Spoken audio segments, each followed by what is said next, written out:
Hello, everyone. Hello, Music's everybody. too loud. Oh no, you can't My- do my that. brain Don't is too destroy their quiet. eardrums. No, it's Uh-oh. always my brain is too quiet.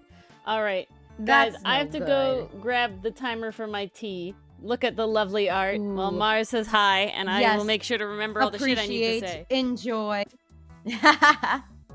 Yes, quite a bunch on the docket today. Let's see who's hanging out in chat. We got Bass, hello. MP, hello. Flair, hello. I think it's those main three for now. Welcome to you. Oh, 4. Make that 4. Hello, Canadian Lucifer. It's not echoing anymore. Yay! Don't we love when there are no technical difficulties? Oh, I love seeing that little head pat art. Whoop, jump scare. Oh no, we're not trying to jump scare anybody. That's reserved for Ace Attorney nights, obviously. Hello, Mason. Welcome. Everyone's slowly hopping in. I hear you, Bass. I also took a nap. I got home early today. Thursdays are usually my early days, which is nice. It'll be even nicer in the spring because, you know, we'll have sun again around that time. And then I took a nap immediately after dinner, and I'm like, well, there goes that hour I wanted for doing things. How dare you, body? Need rest and recuperation. That's not a thing. You're just supposed to go, go, go until you collapse at bedtime. Ooh, nice, Canadian Lucifer. What kind of soup are you thinking tonight?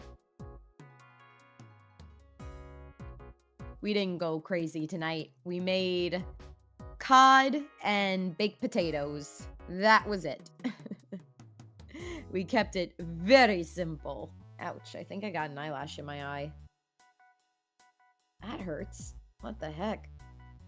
And got it. Yay.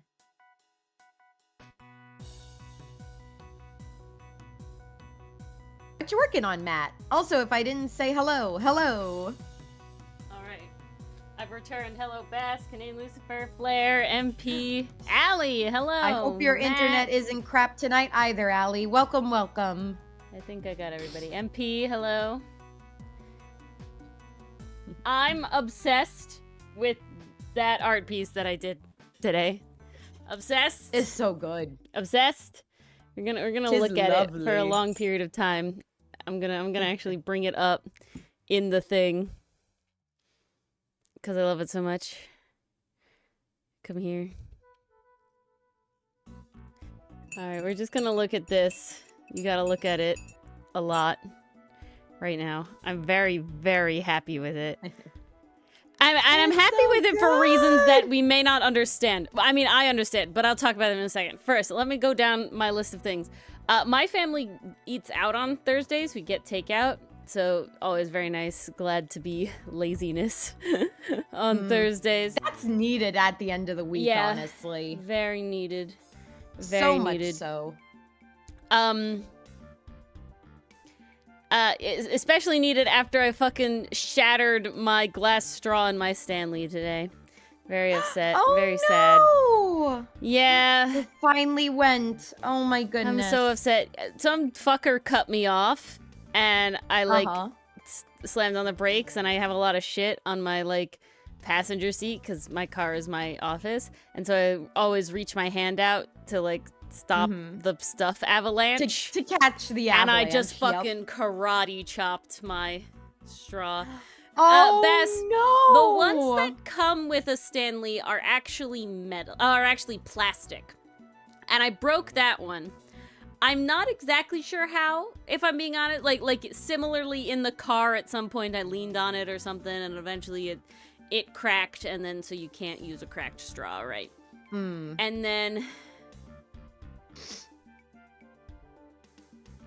It was very much a split second reaction, Bass. It was very much a slams brakes. It's like one of those hand goes things out. when you like that's what you try train. to catch your phone and then you end up slamming it into the wall. No. It's See, that to me, the straw was just in the way of the action I was trying to do. Right? Like, imagine if your dog is in the seat next to you. The avalanche. Right? Like, so my it's sitting in the cup holder in the center console of my car, and now pretend your dog is in the seat next to you. So when you slam on the dog gets brake priority to prevent your straw. dog from flying forward into, the fucking glove compartment, the immediate reaction of slam on brake has become put arm out to stop the shit on the thing. And the main reason is because I have my laptop and like a bunch of stuff that I don't want to go onto the dirty floor and all this stuff. It's just like a cavalcade of my desk basically falling to the floor if I don't do that. So after 4 years of my car being my office, that's kind of like a very built-in reaction now. Is slam on the brake, the hand goes out to stop the shit in the thing. So it was literally, slam brake and then it went toosh. It was like, oh, I was so upset. And so then there was glass all over my car. Ripping pieces, little straw. My steering wheel. Oh, no. And then I had to wash my Stanley so that I don't fucking eat glass tomorrow. Pain and suffering. Yeah, we don't want you eating glass. No. Please don't be Phoenix. I don't have the Phoenix invulnerability power. No, you don't. You will be damaged by glass. Other things I wanted to say. Allie, you still haven't told Allie if your internet is not shitty enough right now for you, so you can hear me. I hope you can hear me. Allie, you have yet to ask for the Blorbo that you get for winning the bet. That's true. Don't forget, you won the bet. You haven't requested the Blorbo yet? No, not unless I've missed it. Allie, you gotta get on that. I thought Allie requested Kai. Was it Kai again? I don't think so. I want to say yes. No. Allie's even saying she forgot. I'm pretty sure, yeah. Oh, I could have sworn last week there was a whole conversation between, I think I want Kai, but I'm not sure. Yeah, but so it was never confirmed. We never decided. I think I want is not do it. Different. It's okay, Allie. True. That's you're the true. only one suffering. I'm not gonna lie. You're the only one suffering. Eating glass does sound familiar. I'd rather not do it. I wish that voicing Phoenix gave me his fucking durability. I will say, knock on wood, I do have relatively high durability. Like, compared to other people. Mars, no.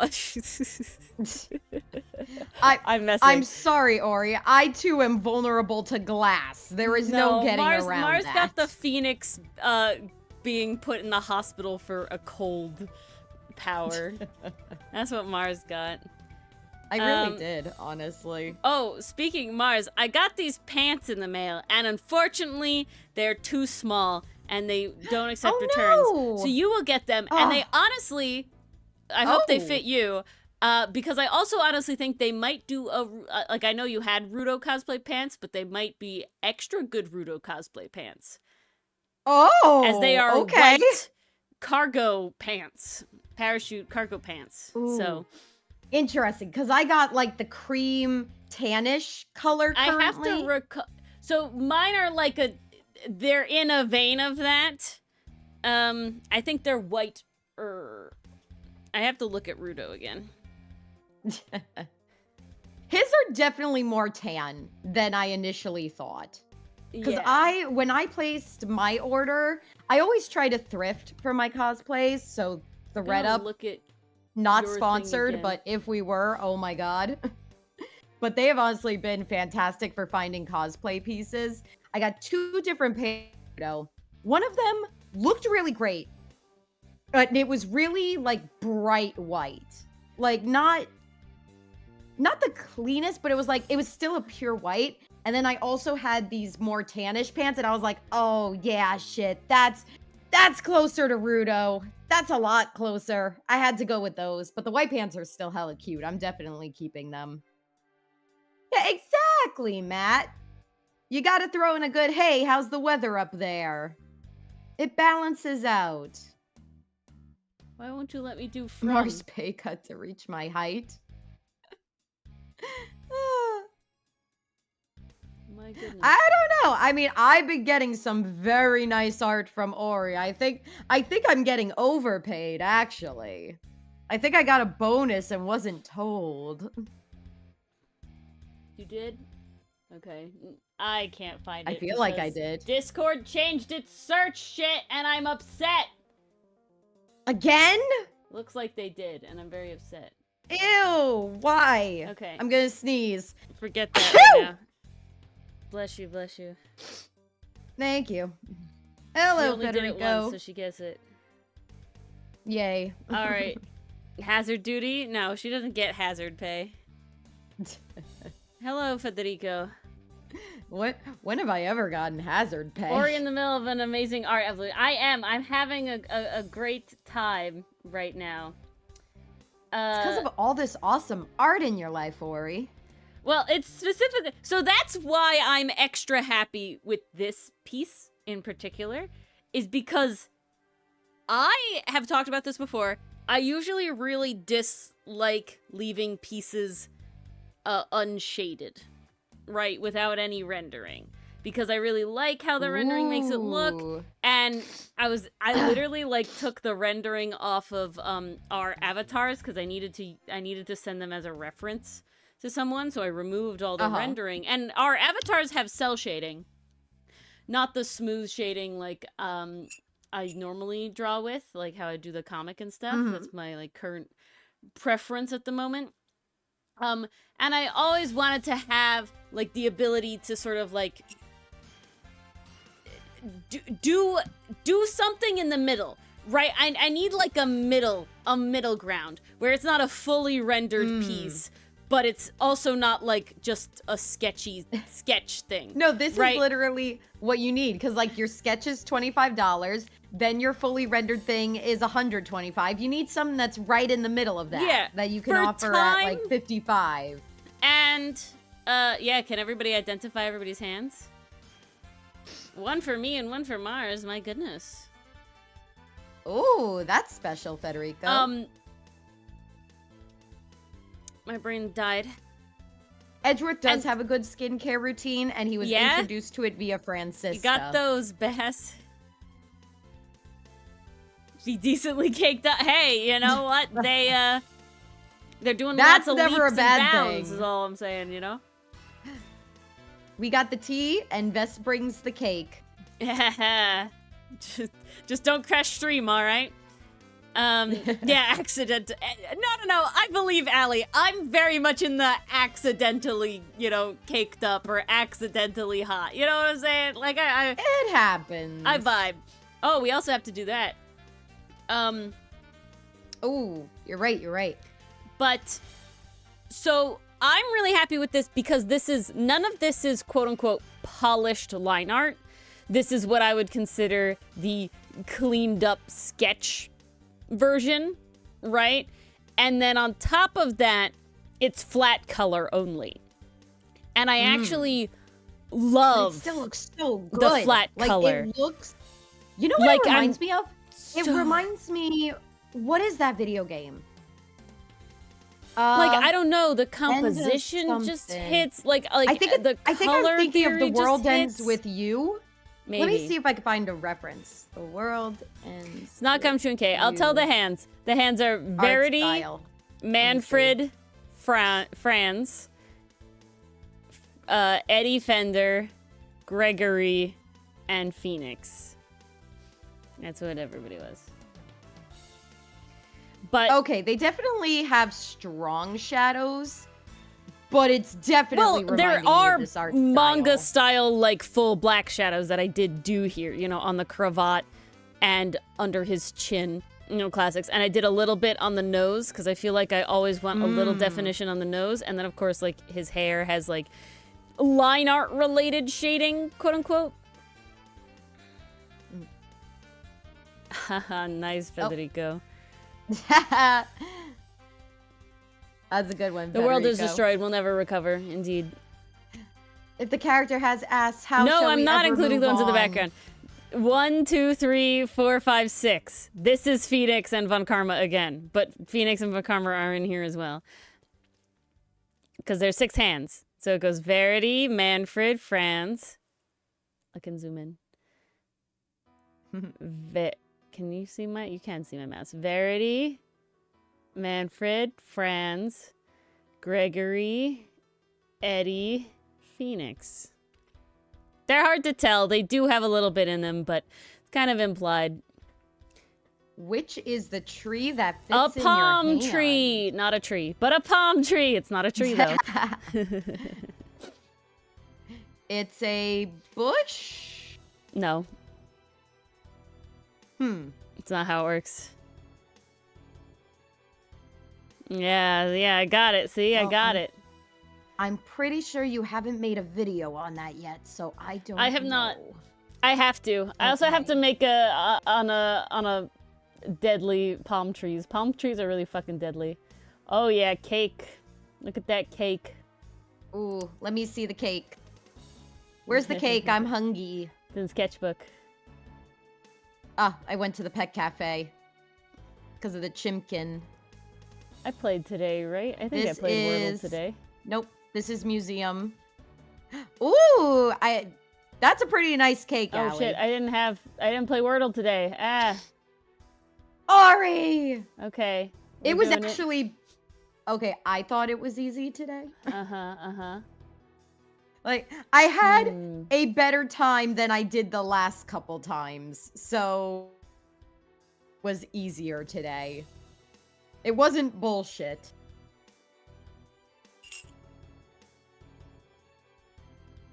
Not sure how to do... It's hard competing with the professionals, Betty, but you keep trying. That's all anyone could ever do. There we go. Okay. I've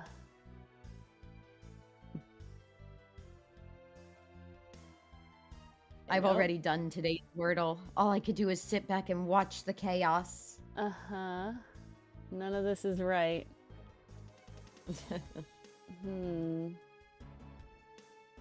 Nope, that's the wrong one. Indeed. I'm Not a actually lot I debating can do what here. I'm gonna be working on tonight. Nope. I cut out for a couple seconds. Uh-oh. I hope that's not on my end, and I kind of hope it's on yours, Allie. Sorry. I'm cheating. Let's see. I could Damn do a it. paper demon thing, or I could keep working on a Gachiakuta fic. And I kind of want to do the latter. Ooh, or I could finish the comic entry, too. I could do that. Yeah, do that. Do I want to Okay. Wakam tonight? Or do I want to write? I don't know what this is. Oh, am I dumb? I am dumb. I'm dumb. You could do it, Ori! No, it's not it. What? Uh-oh. Uh-oh. Come on! Uh-oh. Come on, you That can do wasn't it! You That can do wasn't it! There's not a lot of options here. What? What? Are What? you on a different day than I am? No. Maybe I just had a good starting word then. I thought today's was pretty easy. No, I had the same amount of letters as you in the same spot. What the fuck? Don't tell me, obviously, but what the fuck is the first letter if that's the second letter? I mean, you said don't tell you. Yeah, but like... what?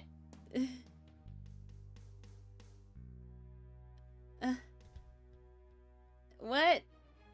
You said it was easy, so that doesn't make sense. What? I feel like you know this one. Do you want a little help? No, I'm shooketh. You're down to your What are so many last trig guess, jokes? sorry. Cosine is boring. We're doing trigonometry.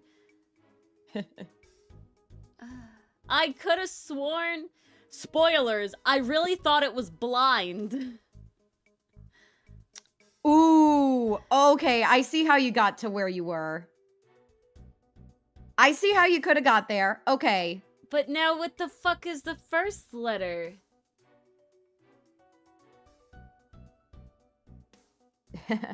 Well, Federico, you'll get to see him tomorrow because it'll be Ace Attorney night. Where we'll get to progress. See, Oh, I want now. I want to do again. blink, but that's not right. Is it? Can I say you're on the right track? I got there. Jesus, There you go.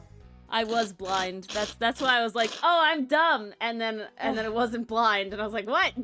All right, guys, it's word of the day time. We get to do yesterday's and Let's today's. do it!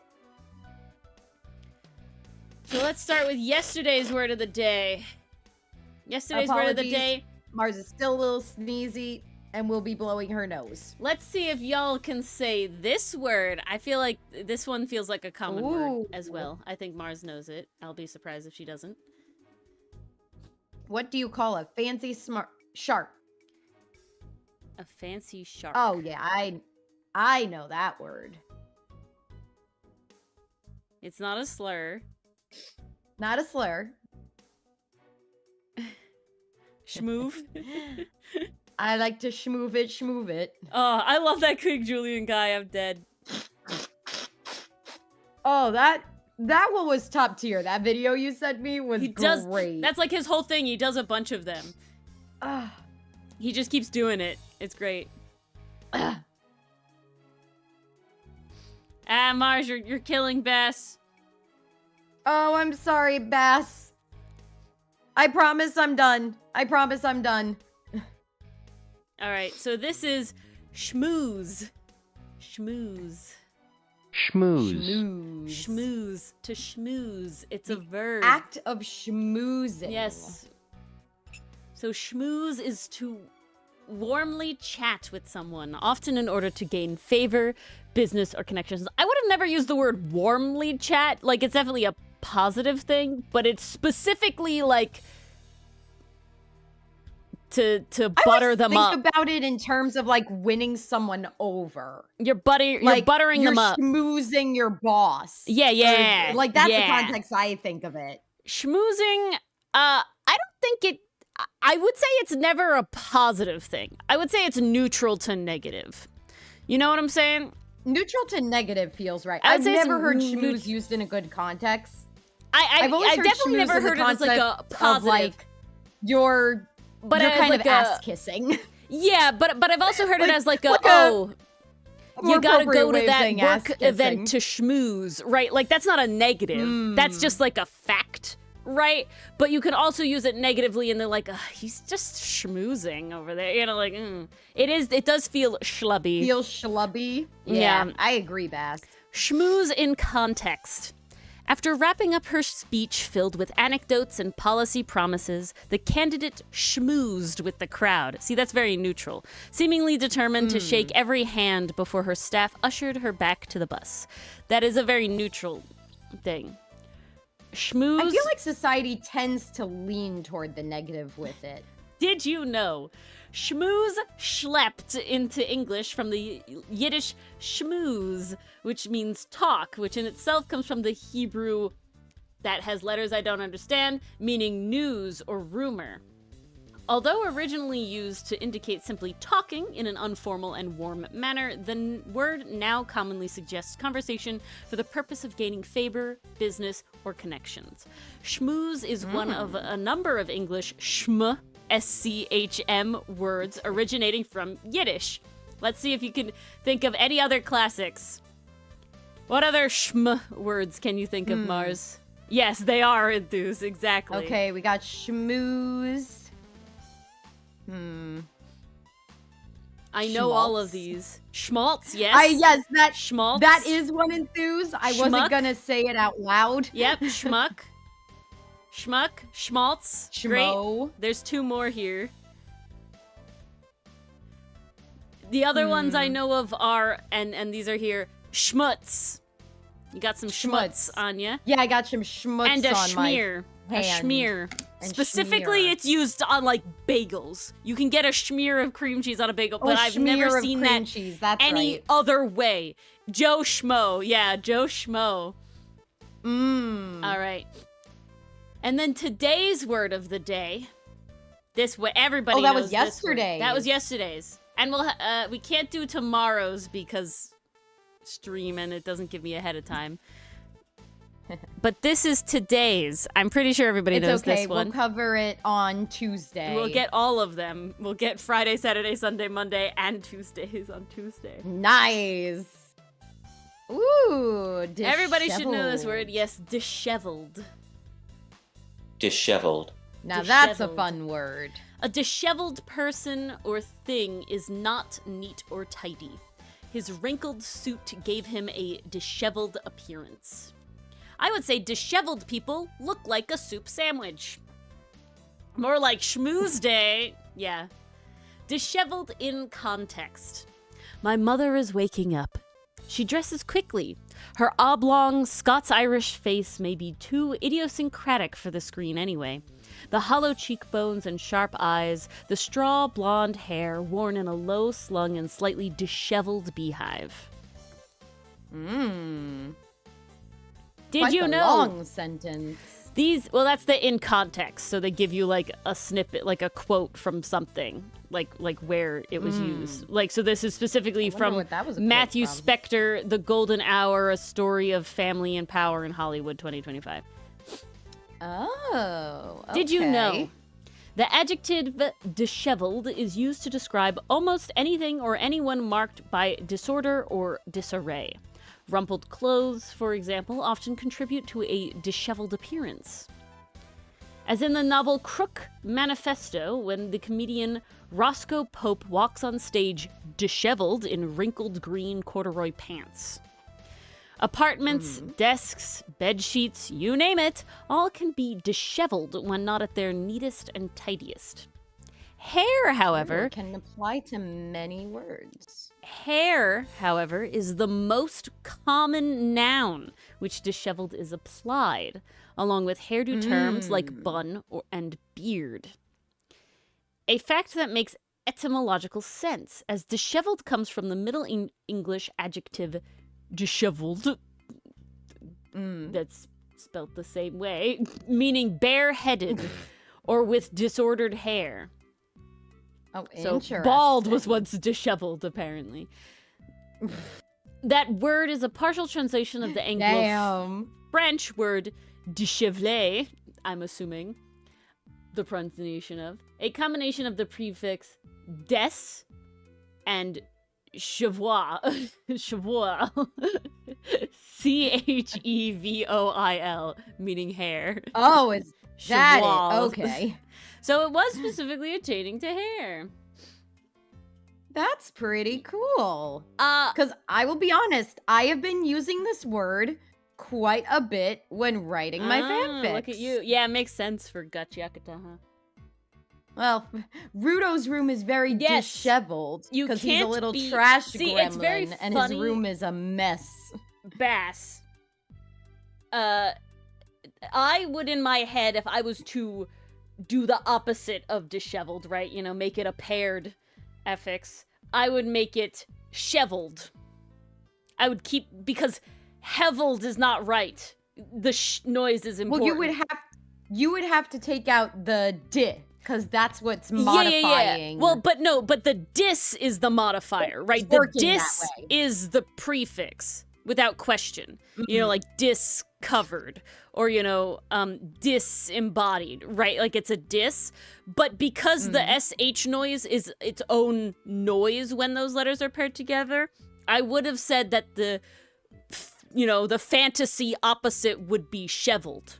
You are either disheveled or cheveled. You're not Or you're heveled, cheveled. because that's weird. I understand where, but like in my head, it's like English wise, it's like no, it has to be cheveled.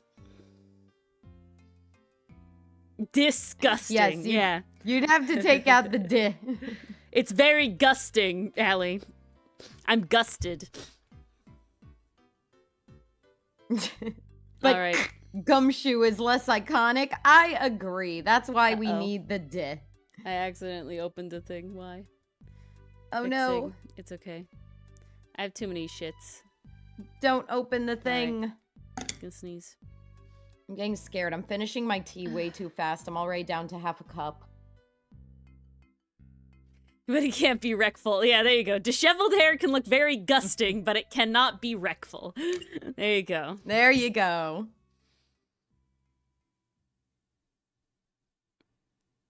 You always misspell the word Figured misspell it out. because of words like disheveled. It's terrible. Spelling is bad. See, it's really funny. I think it's Spelling is easier rough. when you learn phonics. I think it's it's pretty easy to read most English words. It's very difficult to spell most English words. Does that make sense? Like, Yes. I feel like when you learn how to read Although, via phonics even then, in English. reading them, once you get into the vowel rules, it gets complicated Yeah, again. but I will say, Like, because at one point, you can't really sound them out based on how the Well, word looks. see, I used to be kind of annoyed by it. Was like, oh, you know, how do you? But I feel like it goes one way because you and I learned phonics and how to read in school, right? And so I find that you can now most words, not every word, but most word. Unfortunately, most of these words we have seen before. You know, the only one we hadn't seen before was quiddity. But that was very easy to pronounce, right? Quiddity. Yeah. From reading it. I would say there's a couple words in English that is like epitome, right? I don't know how you would teach somebody how to sound that out, right? That's kind of one of those where it's just like, I don't know why it does what it does, but it is. And, but I would say that like reading new words in English is fairly easy, but if you asked me to spell it, now we're fucked up, right? Because so many things could make those noises. And that's why I think it goes one way, not the other way. I can sit there and look at a word and I can recognize that these letters together make these noises and thus sound, quote unquote, sound out a word. Is it chthonic? Because it's like Cthulhu, right? CH, again, that's one of those things where it's like chthonic. Yeah, chthonic. Like but again, Cthulhu. if you're reading that, you might be like, okay, there's a CH. Someone might look at that and go, chthonic. Because CHs together. But I would also like, say so it's that not like a guarantee. No. It's not a guarantee. But I would say if you read though, I recognize immediately that CH before more like consonants is not ch. Is not going to be ch. Right, like well, in my that Ori is because you are an experienced reader. So it's not even it's that's even sometimes silent. Half the battle. It's even silent. It's just chthonic. Interesting. I thought it was chthonic. Am I thinking of something else? I think we're literally thinking of Cthulhu. Yeah, chthonic, huh? I think that's the comparison Chthonic. we're using. Chthonian. Is it Greek? Yeah, it's Greek. But like there's still it was never gonna be ch, right? It was never gonna be ch in my head though. Right? It was never gonna be ch. And yeah, like yacht, which is horrible. That's another one where you do have yacht to like look terrible. at it. Aren't there other things that have like a CHT in that though, like that? There are. And I'm gonna look them up because I know they exist. Brain is trying to brain. Let's see. Point is, this isn't giving me what I want. Well, yeah, Matt, it's bad, and the reason is because we just take words and then we decide how they're pronounced and then we do whatever. You were never gonna give me up either. You'll never forgive the Greek? Yeah. I'll never forgive the Greekanese. I'll never forgive the Greek. The Greekanese. The Greek. Because you have to have the da-da-da in it, right? Like, it's I'll never forgive the da-da-da. No, it needs the right amount of syllables. It really does. Because even, like, Chinese doesn't work. It has to have the 3 syllables. Yeah, English is very weird. But I don't know. Where if you, like, sat there, like... I think spelling bees are way harder than reading. Maybe that's just me, as like I'm bad at spelling, but I'm good at reading. But I do correct think me if you I'm can. wrong, that English is the only language that has spelling bees. And it's because the language I is do so think there's hard. other languages that could and should have spelling bees. Like French could totally have spelling bees. Like, I don't know why. Like, there's no, in my head, there's no reason why France shouldn't have spelling bees. Because France is. I'll never forgive the Hellenics. See, it doesn't hit right. It's the right syllables, but it doesn't hit right. Yeah. Give it. What are we pronouncing? It doesn't feel right. Sforzando? That's Italian, isn't it? Sforzando.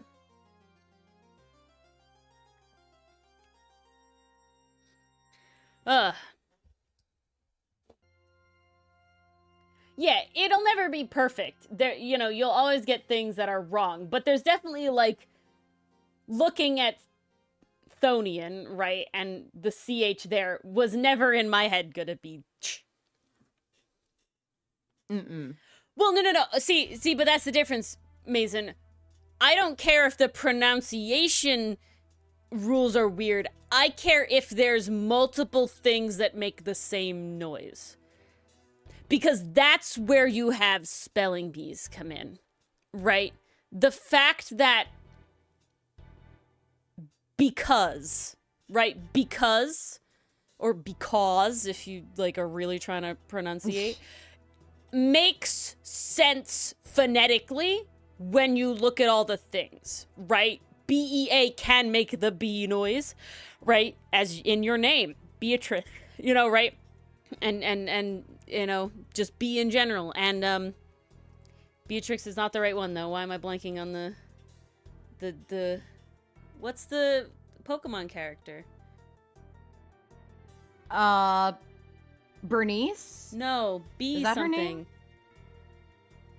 You're thinking of the one from Generation Bianca, 5, that's what right? it is. Bianca. Bianca. See, there you go. So Bianca, BIA, also BEA, like these all make the same noise, right? And that's what I'm trying to get at. And that's why English has spelling bees. Because I can make the B noise with BE, BEE, BI, you know, BIA, you know, BI, BEA, right? All these make I did just look them up, Bess. That's what Google gave me. But the point is that they're all the same noise. They're all the same sound. Reading them, you can recognize that those various combinations make the B noise when you're reading it. But to then spell it out, you have to know, like, you just have to know which one is right. Right? That's the difference. I can figure out that BEA in the context of because is B, right? Because I've heard the word because before, and maybe I know the word cause, right? Cause, so I can go like Bea cause, like that's you know, it's like you would never do that, right? When you learn how to read, like you wouldn't. So you go because, right? And then you get, oh, it's because, you know, you can like relate it.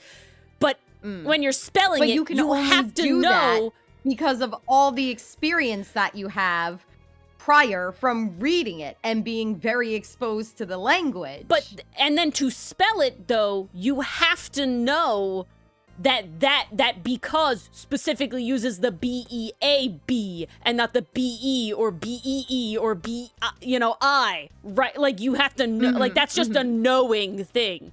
There's no I see what you're saying, it out. but I still argue that reading it is still hard. Otherwise, we wouldn't have so many songs teaching us how to put vowels together and which one says its name when that's the a point, silent E is present, or when two vowels go walking, the first one doesn't talking. Like, we wouldn't have those rules and those songs if reading the words was easy. As the example. Yeah, you spelled because wrong, by the way. I am realizing this. As I was about to go, I was literally about to go, But the song You we were have for literally about to because go is how to spell it. B-E-A-C-A-U-S-E. I was being dumb. Exactly. Because. I'm like, Exactly. no, Ori.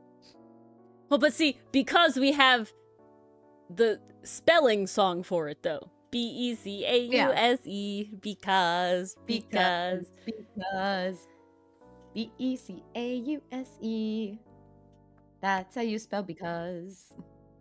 It's how you spell because. It's how you spell because. That's what it is. All right, let's actually do shit. There Jesus was Christ. one. My brother and I grew up on so much educational shows, so many of them. I had Between the Lions, Cyber Chase, Dragon Tales, Yeah, all you've that good heard it. stuff. My brother had Word Girl, but he also had a bunch of Leapfrog DVDs. And there is one song I will never get out of my head. And it is specifically the Silent E song. Because one, it's so damn catchy. Like, once you hear it, it'll never leave your brain. Uh-oh. And two, it's one of those songs that just repeats, but in different contexts. Like, they're changing the word to be something else to give examples to the kids. I was like, how'd it go? Silent E makes the first sound, say its name, take cut, add E, and you got cute. C-U-T-E. The U says its name, you got cute. If it ends with silent E and there's a letter in between, dun dun, the first vowel says its name.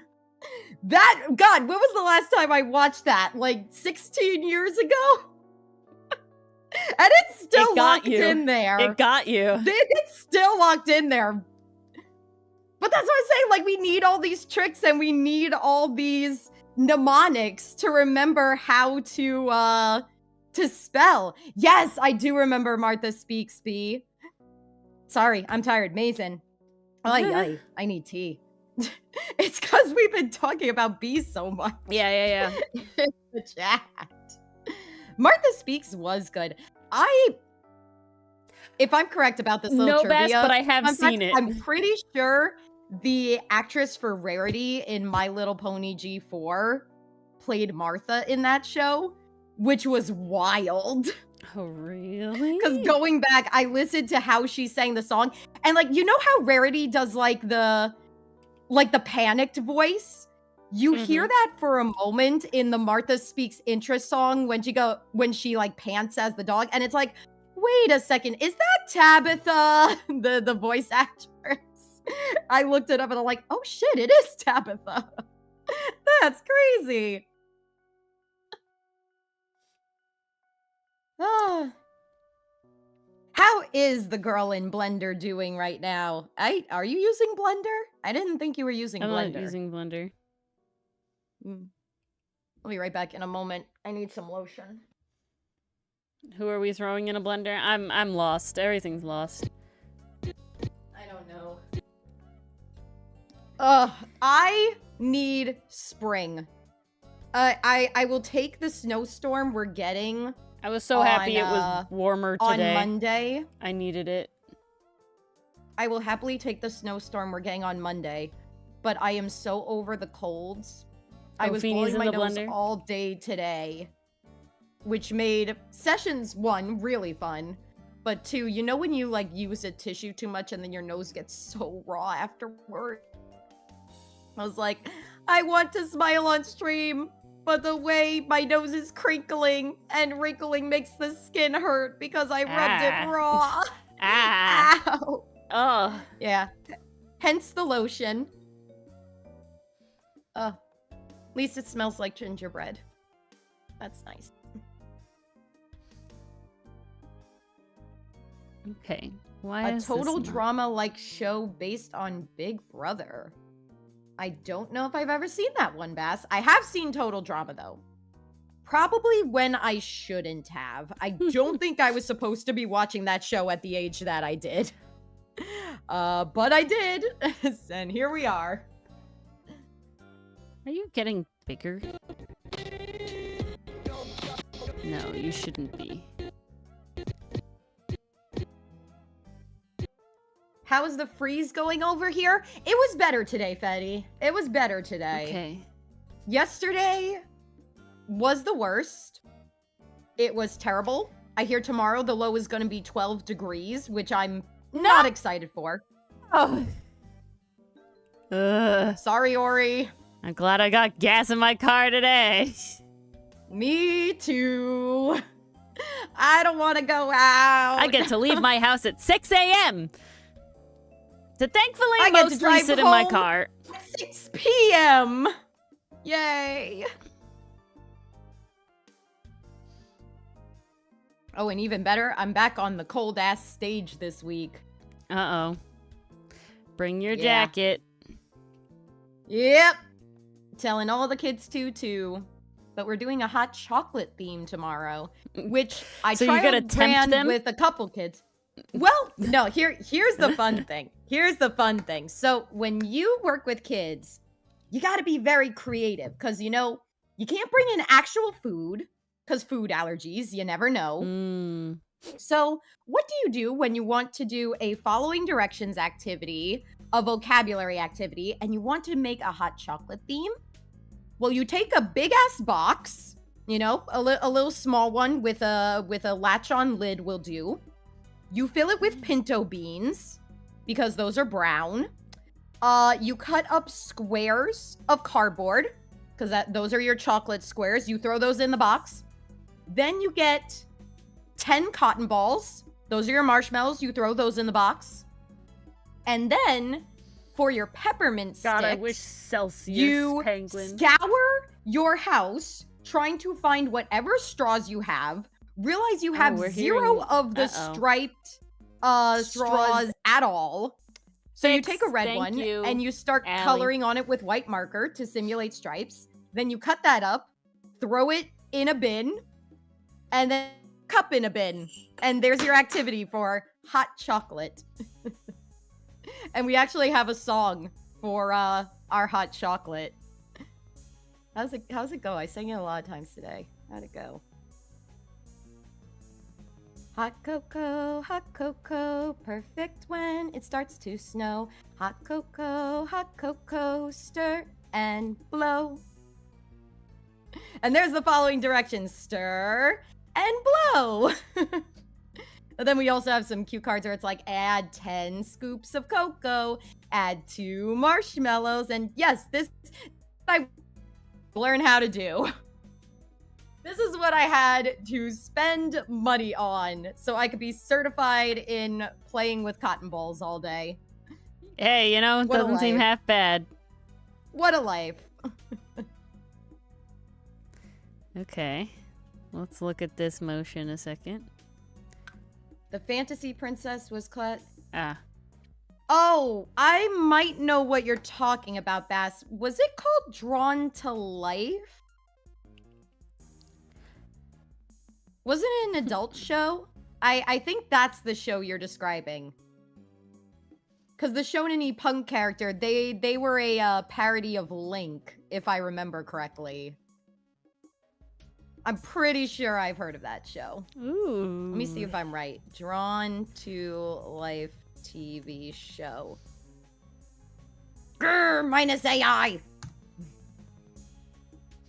Oh, so Mars and I were looking for Nope, that's a music video game. inspiration.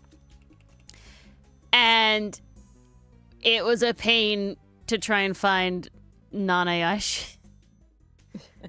Because I refuse to give an artist AI stuff as inspiration for things. I just won't do it God, to them. no. I won't Never. disrespect anyone that way. I would, guys. That's where I was able to pull out my OST knowledge. Yeah, well, I ended up and at find Mario some video Galaxy, game okay? music. I You ended did up get at there Mario Galaxy. eventually. You did get there eventually.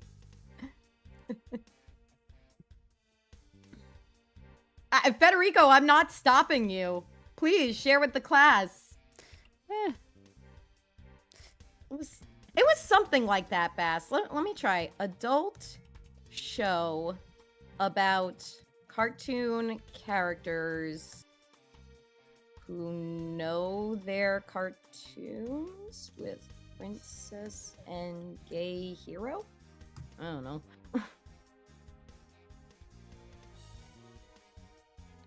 What the hell is that show called? I know exactly which one you're talking about, Bass. Like, I could see it in my head. It also had a knockoff Betty Boop character, I'm pretty sure.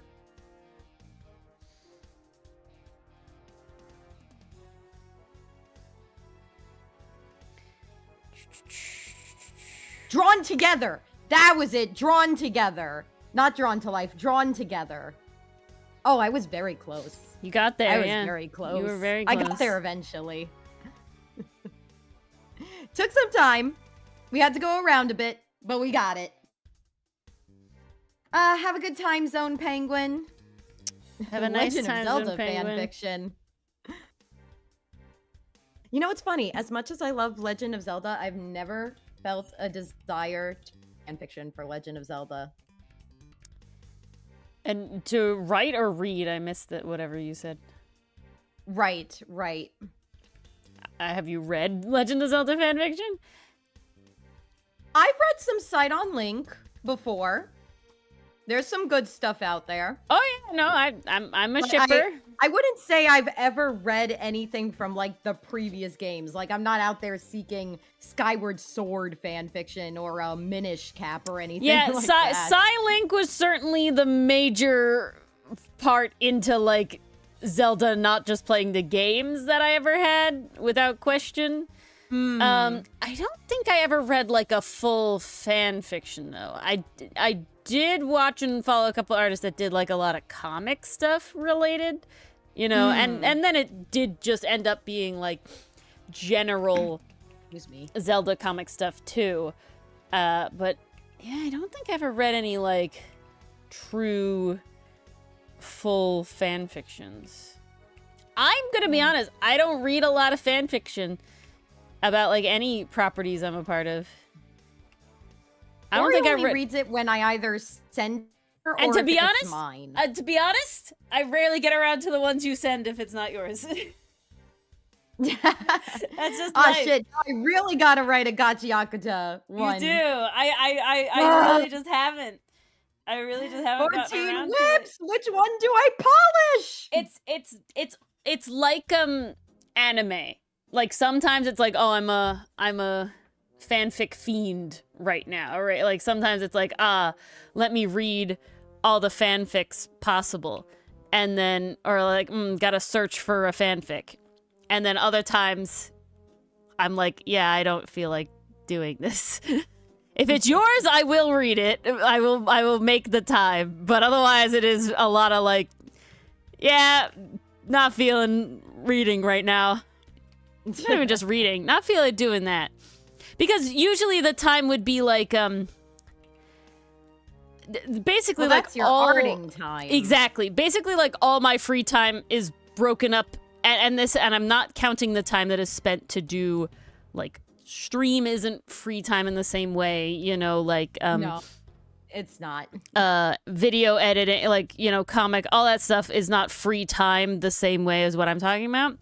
So that time that is that actual true free time, yeah, is like, I want to art, or, you know, usually when I'm lazy, I default to, I'm going to watch anime, you know, or sometimes I just end up in the... just consuming art. Yeah, or sometimes I do just end up in the little scroll, you know. It happens. But most of the thank you time... for sharing the song, Federico. I'm doing the art.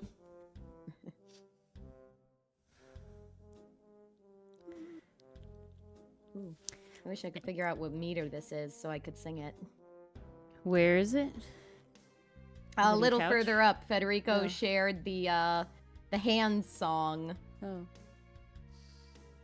1 and 2 and 1, 2, 3 and uno and dos and uno, dos, tres. Uno, dos, tres. Tengo un manito, la hago bailar. I'm just doing it to El Pollito dice. Fío, fío, fío.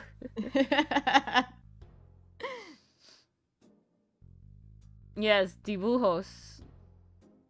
The only, like, Spanish kids song I know is, El pollito dice, pío, pío, pío, cuando tienes hambre, cuando tienes frío. It's the only one I know. Wasn't that one they taught us in, was it middle school or high school? No, I taught you that one because we sang it at the end of one of our things as, like, the credits. You're right, you're right. But that was middle school. Yeah, it would have been middle school. But it wasn't taught, like, in class. It was like we learned about it. I learned about it from somewhere, not school though. And then we made it that, like, credit song. And then we put it in our project. Yeah. Ooh, you got the rhythm right, Ori. Oh, I did? Yeah. Tengo un It really worked. manito, la hago bailar, la cierro, no, la cierro, la abro y la vuelvo a guardar. Guardar. There we go. I'm trying to read it. Guardar. Guardar. Guardar. I gotta get that extra R in there. Yeah. Tengo un manito, la hago bailar, la cierro, la abro y la vuelvo al guardar. The last one is killing me. What does archetypical mean? Like the... I don't want to say fitting within an archetype. Like it is that's too on the nose. The quintessential thing. It fits that stereotype to a T. Right? Like it fits what you expect this to be. Think of so the archetypical protagonist. Kronk is the archetypical himbo. Yes, that's a good one. It's the thing that you would see the picture of in the dictionary you associate with. Yes. You open the dictionary and here's a picture of that. Yeah. So if you had a shonen anime, right? Like, so the shonen, the archetypical shonen is anime always would be gonna Dragon stand Ball up for Z. friends. Is always going to fight the bad guys and stand for justice so it is, and it what's is right. The like typical. It's within an archetype. It's the. I know Goku I mean, we can't say amazing because we haven't watched Dragon Ball, unfortunately. Goku is one of the main himbos, but for me, it's Kronk. For me, Kronk is what I learned on how to know what a himbo is. To me, the top it's three... Kronk, and then my next himbo is Gallo. See, when I'm telling people the ways to scan the gambit is who is a himbo, and your options are Goku, Kronk, or Fred. From Scooby-Doo. From Scooby-Doo. Fred's a himbo, without question. I hate how long that took me to figure out. It's okay.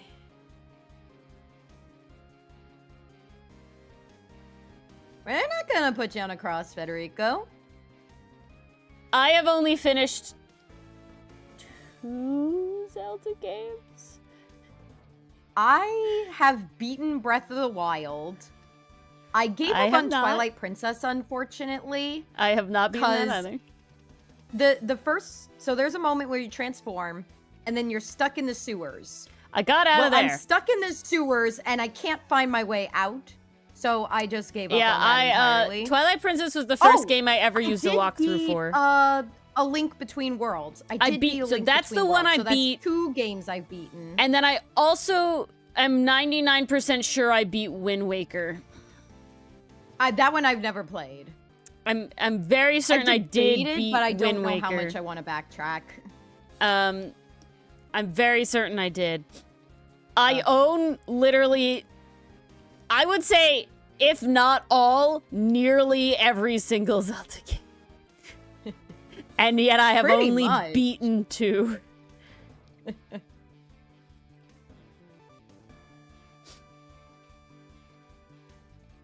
If Fred is If bread. bread is bread, what am I? Butter? Butter for the bread? Butter for the bread Well, it's for Fred bread, and so it's Matt Pat. Matt the Mat with one T. It's got to be a food. I don't know Canadian Lucifer. It's literally It's the I very got to the first part time where Link first turned into the wolf. And you I have was to, trying like- to keep spoilers out, but screw it. It's a God knows how old game, so I don't care. Yeah, literally first time in the sewers. I could not find my way out. I was so lost. Pretty I kept early in the drowning. game. I just kept drowning. I was getting fed up. I couldn't see shit. I'm Yeah, like, that's the this first- isn't fun. That I'm was not the first having game fun anymore. I ever used a walkthrough for. And I used the walkthrough to escape the sewers. You have to, like, Yeah, pull I down on a didn't. bunch of those lever things in, like, a very specific way, because it's I Zelda. couldn't see any levers. I'm wandering They're in not the dark. levers. It's like a hanging triangle. And a thing that it's like a pull thing. And so Oh. literally Link's, like, wolf thing is it jumps and it, like, grabs it in its mouth and then He's it, literally like, hanging pulls on it down. with his... Yeah. Okay. Yeah. That's what you had to do. I remember that being the, like, clincher for why I couldn't do it without the I walkthrough. did not do that. Yeah. And I didn't think to use a lock through. A walkthrough, A yeah. walkthrough way back when. So yeah, I ended up trading that game in. Oh well. See, that I can't do. I still have all my games. I can't do it. I'm not that kind of person. I have all my consoles. I have all my, all of that. Well, I have been mostly getting digital games because a lot of them are indie. Yeah. So now I can't trade them in. I just have them, which is nice. Yep. Ooh, a new manga called Underdog. What? That's exciting. Under Doctor. Underdoctor. And doctors are checking it out for the accuracy. Ooh, I'm curious. Are they using soap notes? That's how you know it's accurate. Are they using soap notes?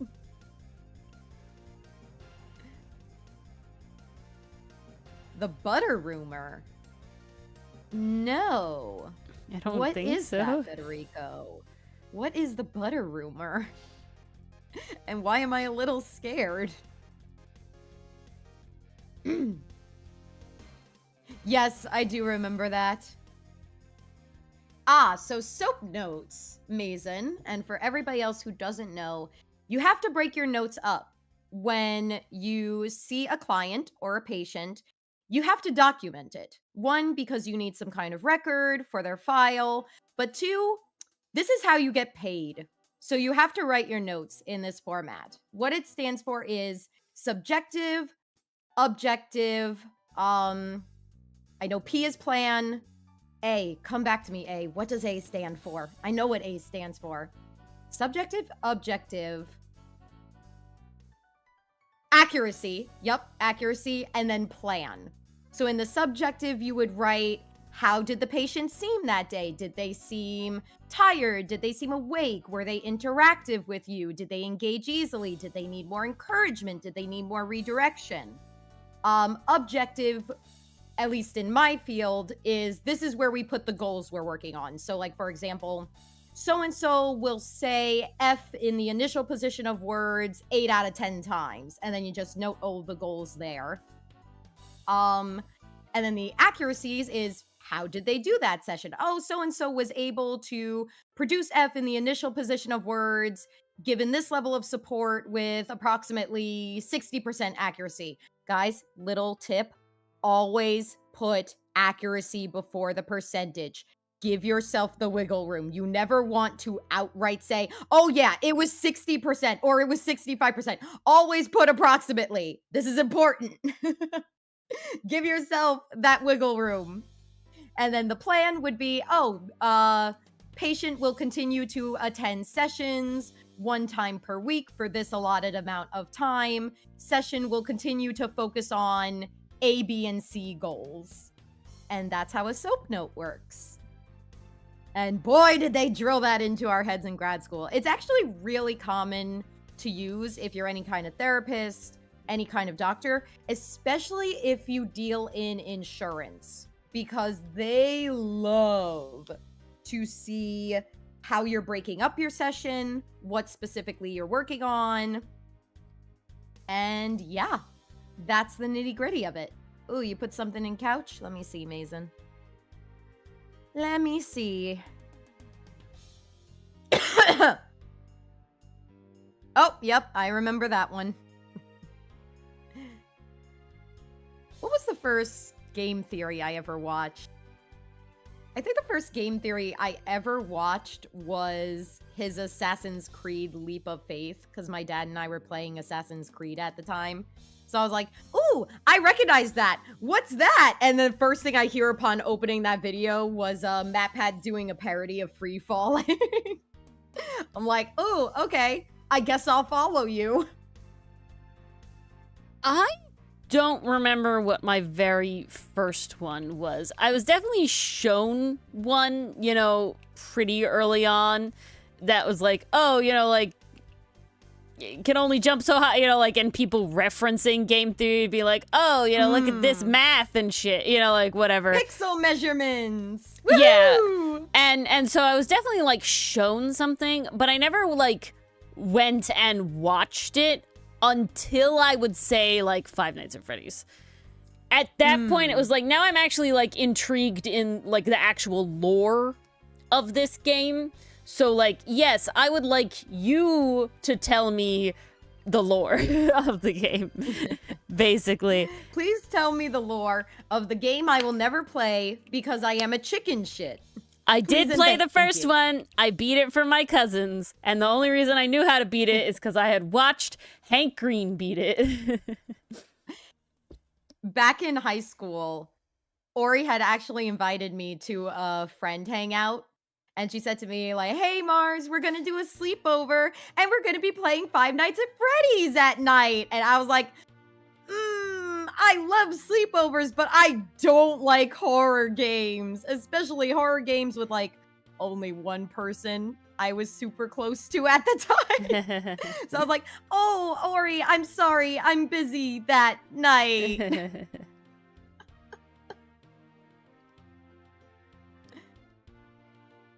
Because of the opening credits theme. Yeah, that was a good opening credits. Okay. We're not thinking about those. They need work. Excuse you. Yeah, that's gonna be done a very certain way. What a world indeed.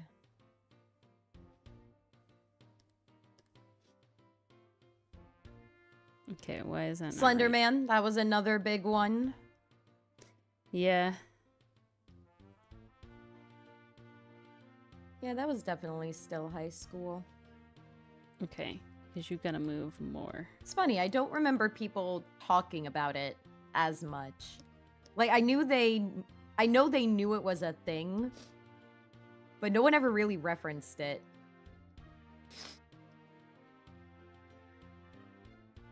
Okay.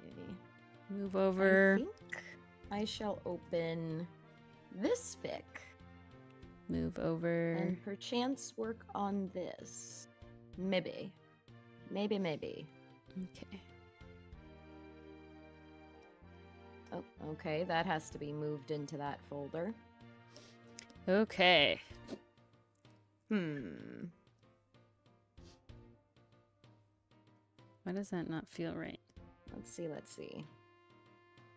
Okay, no, that's fine. Ah, okay. Wow. I really wrote that many? Okay. God damn it. I have too many ideas. Help. This Okay. is not good. We need to do one of this.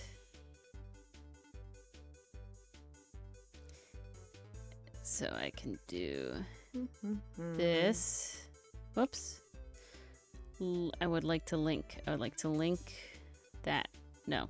Oh, Bass, are you talking about the Ace Attorney theory where he says Phoenix is breaking the law several times?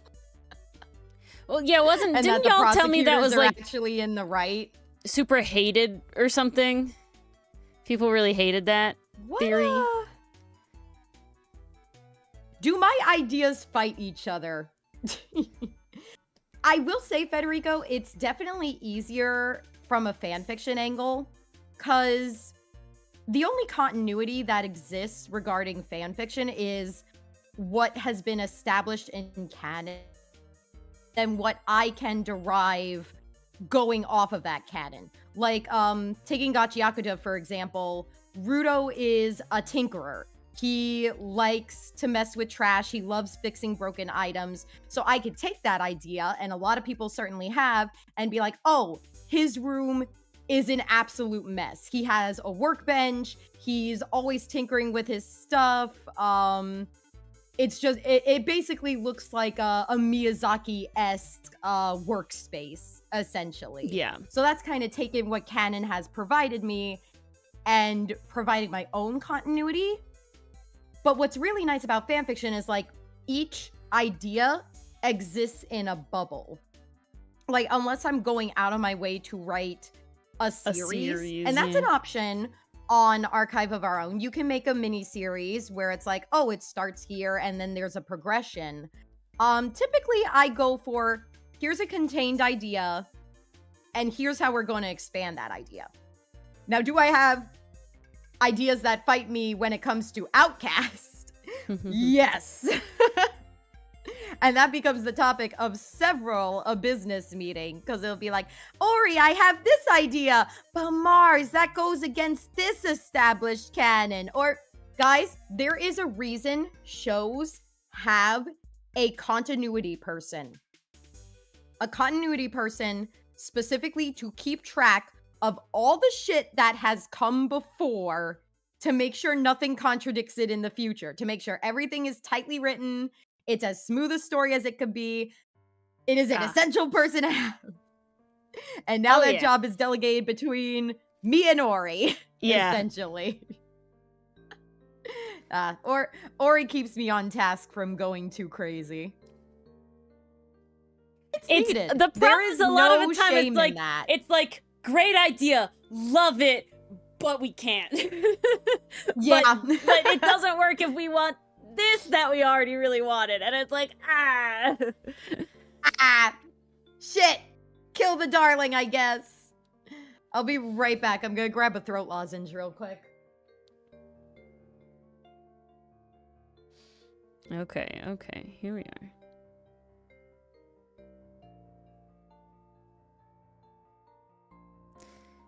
Okay.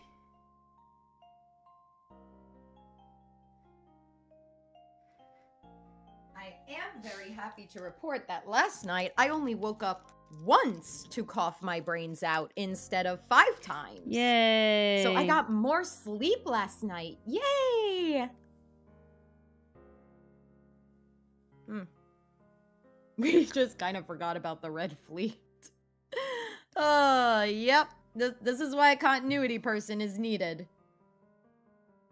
The Starbucks gaff? What's that, Bass?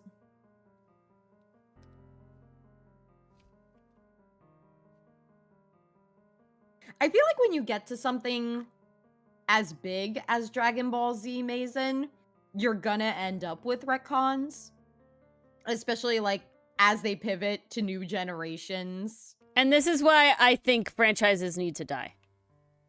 And I mean that in a very specific way. I think that at a certain but also point, positive way. Yeah, but like, it's I not really because mean we hate the show. It's because preserve what you have. I don't think that there is a show, is a story, anything that can go on forever and be interesting to everyone involved. So the writer, you know, the readers, all of that, that isn't like gonna end up being like contradictory or retconny or whatever. And it's just like, it's really hard because you want to write other things. Like, there's a reason where I'm very adamant about Outcast is for Outcast, and then the next thing is its own thing. And I'm not writing, we're not making a world. We're not making a universe. This is its own little contained thing with nothing else. I don't want to have to worry about it. I don't want that to have to be like, like our next comic currently deals with like post-apocalyptic kind of vibes. More like post-apocalyptic kind of vibes, but same. And post-apocalyptic but rebuilding. Well, that's why it's post. Which honestly is my kind of apocalypse. Yeah, that's why it's post. That's what I want. Adventure Time is post-apocalypse. Where it's like the apocalypse happened. Now we're in like the next step sort of bit.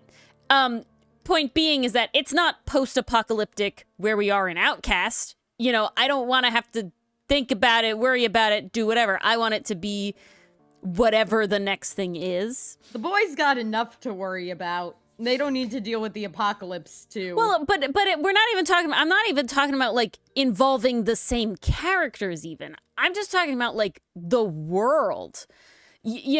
Because like you just start getting to a point where you're gonna want to do things, and the only way to do those things is to retcon. Unfortunately. No, Allie, it's a great idea. Have a continuity doc. It helps a ton. Ori and I literally have a channel for Outcast. We also should do better at it. Into planning, story concepts, story notes, character details, just stuff to help keep us on task. And we're not even that good at it. No, we're really not. I would say the more you are likely to forget like as a once person. We get past port is when we're gonna have to be like, okay, now continuity super matters.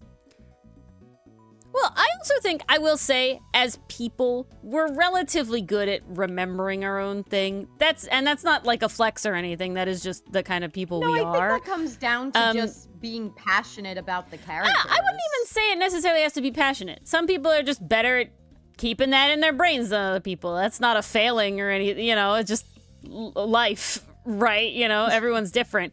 I find that Mars and I are pretty good at everything but maybe like names. Yeah. We'll be watching like a new anime and we'll be trying to like tell each other, and it's like, I don't know, the red guy. I don't know, the blue one. Literally our experience watching the new season of Cute High Earth Defense Club. Oh, the hungry one. God, yeah. The purple one. I still don't even know their names. I couldn't tell you. I could tell you every character from the first season though. Yeah, but we got, I will say, you got N, you got EO. Seasons of them too, though. We did. I miss them. Yeah, exactly, Canadian Lucifer. And we have a place for that, and then we don't end up putting shit in there. And then it's like, did we decide this character's name? I think we did, and then it's lost. Yep, then it's gone forever, and it's like, well, Allie, shit. Don't feel like they have to. All right? Like stuff like that is supposed to be for fun, right? Stuff, like, to me, the only reason that you give a character for me, a birthdays are for flavor. Unless there's a plot crucial reason we have to celebrate a birthday, which I'll be honest, I don't think is ever going to come up in canon. That's more for flavor. I would say birthdays are necessary for solely two circumstances. One, it matters that the birthday has passed, will pass, or didn't, or is happening within your story, right? And then you really just need to know sort of the season, right? The time of year. You still don't need an exact date unless that matters to your story. And the other reason is because people who are fans of stuff do celebrate characters' birthdays. And if you want to celebrate your character's birthday, or, you get to a point where people might be celebrating your character's birthday, then that's the really only reasons. I We have birthday for the characters. I don't have time to celebrate their birthdays. I can't do it. I barely have time to celebrate our birthdays, man. Yeah. So they're there. They're fun. We thought about them. They got their zodiacs. There you go, The Mars. fan art can exist. Potes and birthday fluff. In canon. Uh-oh. Well, I don't think that's happening. Yeah, that's not happening. That's gonna be like, Well, I don't... canon? See, mini comic... I don't know what the canonicity of the mini comics will be considered. So far, especially with Aster Headpat, I view them as this is what could be happening behind the scenes. Yeah, but that's still, you know, Like, canon. That's the real question in the end, though. Still, you know, is like, does that make it canon or not? I think yes. And the reason I think yes is because, at least so far, we are creating these scenarios based Oh, you're dying. to show them in the actual canon. Because there's plot to get to. Yeah, So I would argue yes on that. I would say that Okay, I read that as Cannoli City, Bass. So Mars, this is an executive decision we have to make. Are Okay. mini comics specifically always in canon? Because this depends on what we can depict or not. I'm not against them being in canon. It just means certain ideas As of now, can't happen. I am leaning yes. I'm down. Because I think I a have lot to look of back what at our we're list. currently doing with the mini comics and what we want to do is falling into the this is happening off screen. Yeah, no, type it certainly of, is. setup. Or it's very much like the head pat thing is not all happening at once in one day or whatever. It is like a Yeah. it's like a vibe that's like comic, if a that makes snippet sense. in time. And it's When a did lead I up die? to a moment. When did I die, Allie? Yeah, you had like a cutout bit while you were talking about the man. canonicity. Ah, fuck. Curse you, internet! The storm ain't even happening, guys. Come on. I know! What the hell? So rude.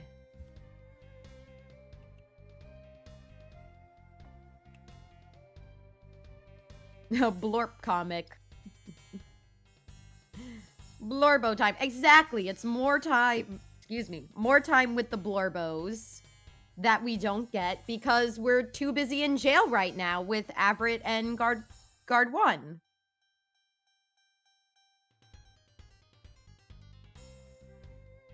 It's also a way for us to both have our boys back while we're trapped in the jail. Everett, you're great. I know I'll love you eventually. Fuck off. Give me I'm not back my against boys. him now. I just need the boys. I'm just like, tally marks, you're great. Fuck off. Why did I write this? It was needed. I know. God damn you, story structure and establishing shots and establishing characters. Okay, this is back further. Probably like Ferrex there. has the most cake. I feel like that would translate to the biggest melons. What do you think, Ori? I'd have to disagree. Oh ho. No, I'd have to disagree. Who are you leaning towards? Honestly, I think it has to be Milano. Really? Yeah, because I think he'd flaunt it. I don't feel like, to me, Ferrex is sporty, so they're, not crazy or anything. And so the legs would always be big. Yeah, bottom heavy, doesn't matter the gender. I did, Allie, and they were very quickly done. So again, dubious canon. It really is the true jail alley. It's our jail. Everett's holding us hostage. We're in prison with outcasts. I mean, with Everett. No, with Axis. Fuck! I want my boys! Gallery. Was it femme? In gallery. Yeah, if you want to draw gender bent outcast boys, I don't have an issue with that. Yeah, of course. Gay baby chair. Card 1 prison. Oh no! No! I'm so tired of guard 1. What's alphabetical? Aster, Senate, Barracks, Hudson, Milano. It's like I indexed them or something. Okay, apparently not well enough. Yeah, break for straight old people prison. Damn. There they are. Aster, Senate, Ferric, Host, Milano. Okay, I don't know why it wasn't coming up, but I found it. I mean, yeah, I feel like I was pretty accurate in my description as to how I drew them real quick. You gotta show the people. I am. There they are.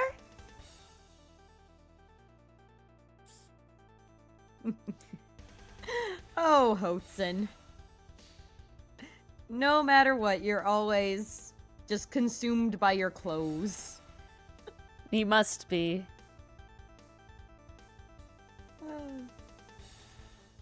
Nom nom nom. It's in the gallery. It's in the gallery. It's called Gender Swap. Oh god, there's gonna be wind chill tomorrow too? No. Uh-oh. It did go up though. Instead of the low being 12, now the low is 13. This would certainly be something interesting to revisit with actual time and effort, but there they are. That would. You know you're having seconds? Okay. Ferric's even got a side profile. Look at that. I had to show off exactly how her hair worked. Understandable. Bass, you say that, but will there be any of Guard 1 left when Avrid is done with him? I don't know if you're going to be able to have seconds. Avrid took so much.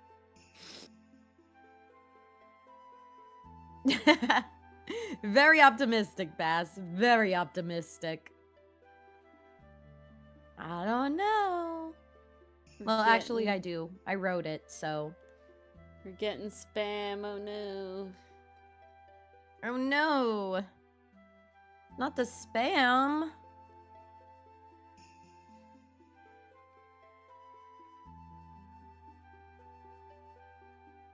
Oh yay, Rage got it. Rage got the word? Yeah, no, there was another bot in the Rage Paint game server. So I added her. Nice, nice. Oh, there seem to be more and more these days. Well, that's why we have our lovely, you know, bot catcher. We do. Okay. Fastest banhammer in the West. There you go, Allie. That's exactly what the fan fiction is for. That is exactly what it's for. What is the fan fiction for? Making seconds. Yes. Of Guard 1. Oh. Guard 1 will be only in tally marks and nowhere else. I will die on that hill. He will never show up again. Don't get attached. I'm not joking. This is not a joke. The public already loves him. Okay. Figwit, you know? Deal. Yeah. Figwit. Figwit indeed. Guard 1, the people's jail. How did we get here? How did we get here? I don't know. A trajectory. Nope, I keep trying to put more detail in. Stop doing that.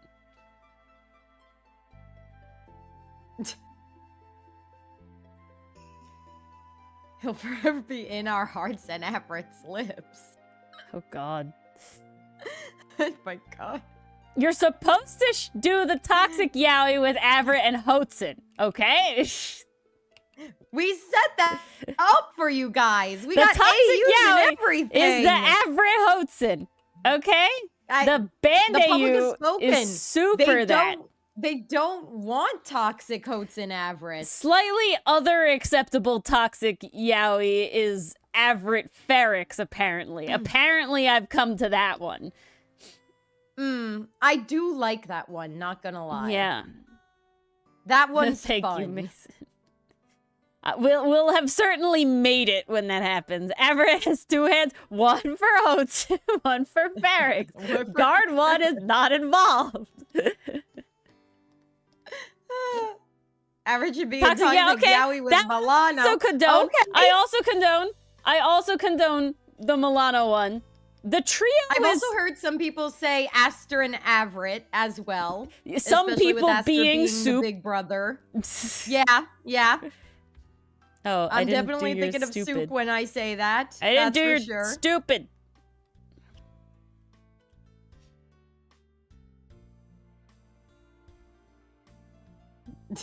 Scusi.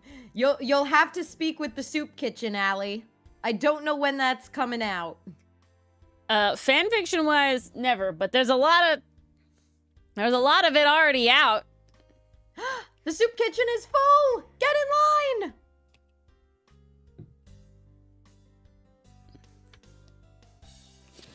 Come here, boy. Okay, I'm gonna mute to blow my nose so I don't trigger people. One moment. Yeah, there you please. go. Look at her being considerate. She's gotten better at it. True streamer. What? You draw him fine, Allie. Allie. I'll tell you a secret. I told Dylan that I commissioned some chibis of us for Valentine's Day. I'm very excited to show them off when they come in. And he immediately goes, "Is it Allie?" He really likes your chibis, Allie. But you draw Milano beautifully. I used to...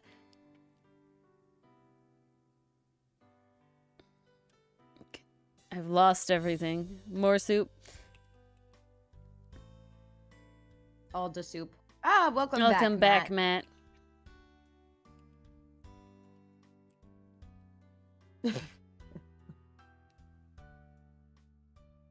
I've never heard of that one, Bass. Oh, goodness. Don't worry, your mind isn't the only one in the gutter. We've all been corrupted by the internet. It's Dylan's fault. Yeah. I blame Dylan. Let's blame Dylan. That's the only way. That's the only way. Yeah, I can't wait to see those chibis when they come in. I'm very excited. Even Ori my mother's showed me excited. the art style and it's super cute.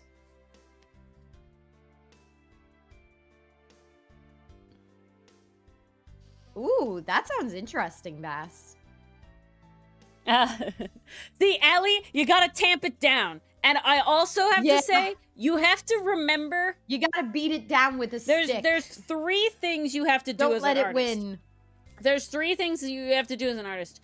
You have to accept art that you made in the past will nearly always be less good than the art you make in the future. That's just how life is. That's how it's gonna happen. The second thing you have to remember is that it's still okay to be proud of art you made in the past, even if it's not up to snuff now. There are many pieces that I see as like, oh, I could do better, right? Like I've improved in XYZ ABC, but I am still very happy with how they came out from back then and now, that I'm still happy that they exist and I'm proud of. And then the third thing is you have to be able to recognize how that helped you to be the next thing, right? Like, I look back at Outcast is my biggest easy way to, like, see the difference, right? Because it's so long and encompassing. And we're quickly leaning into this new art style segment for me. I still like a lot of what I've done with Outcast in the past, even though it looks pretty different from what I do now. And I can see various mistakes in it. But I'm still very proud of a lot of moments and lighting, and even ones from really early on. There are still moments that I'm very happy with. I'm very proud of. And you have to find those, right? To find those. You got the Move-S.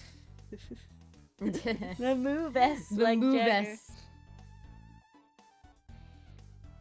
And, like, but Allie, I feel it. I look at the Hotsun, the thing is, be lazy. And what I mean, and this is how I get through it, because I look at the references, the most recent references, which are from 2024, except for Averett. Averett's is from 2025, but the rest of the Outcast Major Crews from 2024, they're current references. And I look at some of them, specifically, currently it's Hotsun and Milano usually, and I look at their, like, paper doll form, and I go, ooh, proportions on certain things are not great. The clothes are doing a lot of work in a good way. The clothes / paws are doing a majority of the work, but there's, like, certain hand things, like one of Hotsun's arms. I'm just kind of like, ugh, perspective. And so I'm glad Everett has the aura, Mason. He needs it. He needs the aura to pull through. But so there is a part of me that is like, ooh, I want to redraw them because I've gotten better, right? I want to do it again. But I have to.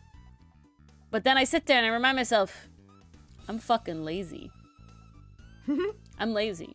That's a lot of fucking work to draw 5 more. Like, I put in a lot of time to make those paper dolls, right? Specifically with the intent of basically using them the rest of the time. Because they took a lot of fucking time. And so, maybe it's sunk cost fallacy. I don't think in this case it is. Because it is like, they are still good. They're just not as good as something I could do now. I'm better now. Avarice. It's fucking been a year and a half. Avarice, yeah. No, it's beautiful. Don't be sorry, Bess. Never apologize for a good pun. See, Allie. You can be both. Okay? It's possible. And the way you do it is you let the laziness win for the things that make the most sense. And by that, you say, this is, Allie, think about it this way. You can't redraw Moo. Okay? And you have to do this in, like, what's the word? You have to do this case by case. There's nuance to the advice I'm about to give. But the advice I'm about to give is you can't redraw Moo because Moo is drawn by a bunch of people, including me. So if you change it and you redo it, then they might not be the same and they'll be different from That's true. the ones that have already been drawn. So you can't do it, Allie. You gotta leave it. That's the canon Moo. All right? That's true. No changing. That's how I think about Tiali. I specifically was like, I've drawn Tiali, and then we were given, like, the ability to kind of do crazy shit with the Parcat familiars. We are guilt tripping. Enthuse. Guilt is honestly one of the best, if not the best motivators, but you have to do it right. It really is. Okay? You have to do it right, because guilt can be a slippery slope, but I'm not joking. I think technically, if we really, like, sit here and boil it down, vast majority of shit that I do is because of guilt in some way, that I feel I'm letting somebody down. And sometimes it's myself. But you have to also be able to know the nuance that, like, there's certain things that you shouldn't feel guilty about.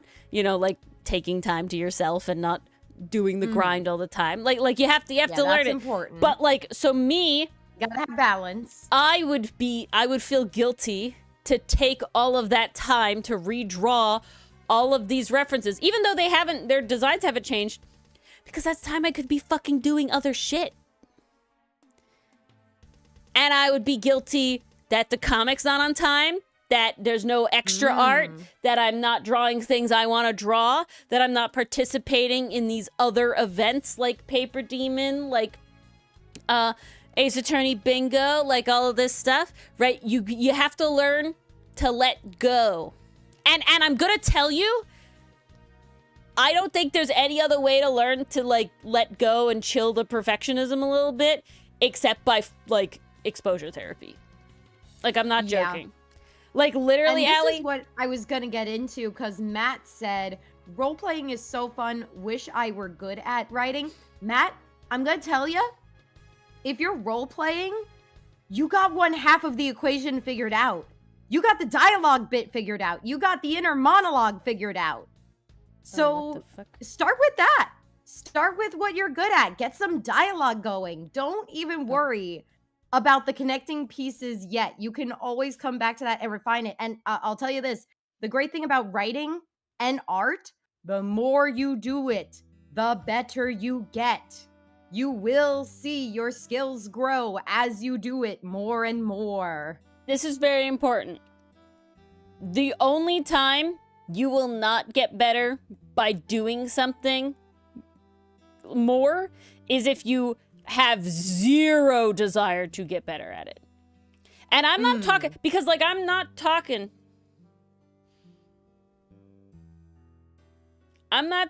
about like, so okay, big thing that happened in sort of the self-publishing sphere was Milo Winter / Audra Winter with the Age of Scorpius. Yes. Okay, we've all been following and that so this one. is a very important distinction. So Milo Winter is his name, okay, right now. He transitioned, so we are referring to him as he, him, Audra Winter. Milo Winter. I already fucked up. Milo the book Winter. says Audra Winter. That's why it's confusing. Okay? And so Milo Winter got very internet famous by promoting his book that he had been writing since he was like 12 or some shit. And he was saying things like, the 10,000 hour theory of being like a master. To be a master. I've written 10,000 hours. And the thing that he was not taking into account, I don't think it was malicious. I think he was just wrong. You know, Dunning-Kruger type thing. I think it's a lot of naivety. Yeah, a lot of Personally. naivety. He's on the younger side, you know, early 20s, I'm pretty sure, if I remember correctly. Yes. Yeah, so he wrote a lot. You know, writing 3 hours every day is a fair amount of writing. You know, that's a fair amount of writing. There's no question about that. But he didn't write with any desire to be better at it. And now and what I mean by that, it's for golf? I didn't even know that.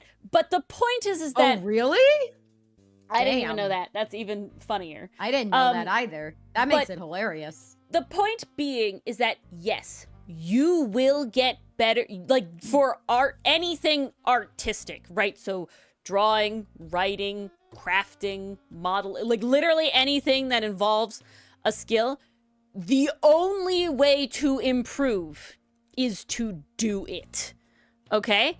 However, when you are doing it, there has to be some innate thing in you, maybe innate's not the word, but there has to be some vibe inside of you that is the there has goal to be a drive. Is to get better in the end. Drive. But see, the thing I want to make clear is that I always want to be better at art. Like, that is always like a thing in my head that it's like, yes, it would be nice to be better. And so when I notice things, I make a point to do better, right? You know, but I am not out here constantly, quote unquote, trying to speed run it, where I'm not out here, like, I did not learn the fundamentals in the way they tell you to, okay? That definitely means I have learned, say, slower than someone who did sit down and like really learn like lecture style, right? Where it's like, yes, do the boxes, do the form, do the this, do the freaking, you know, all of this, right?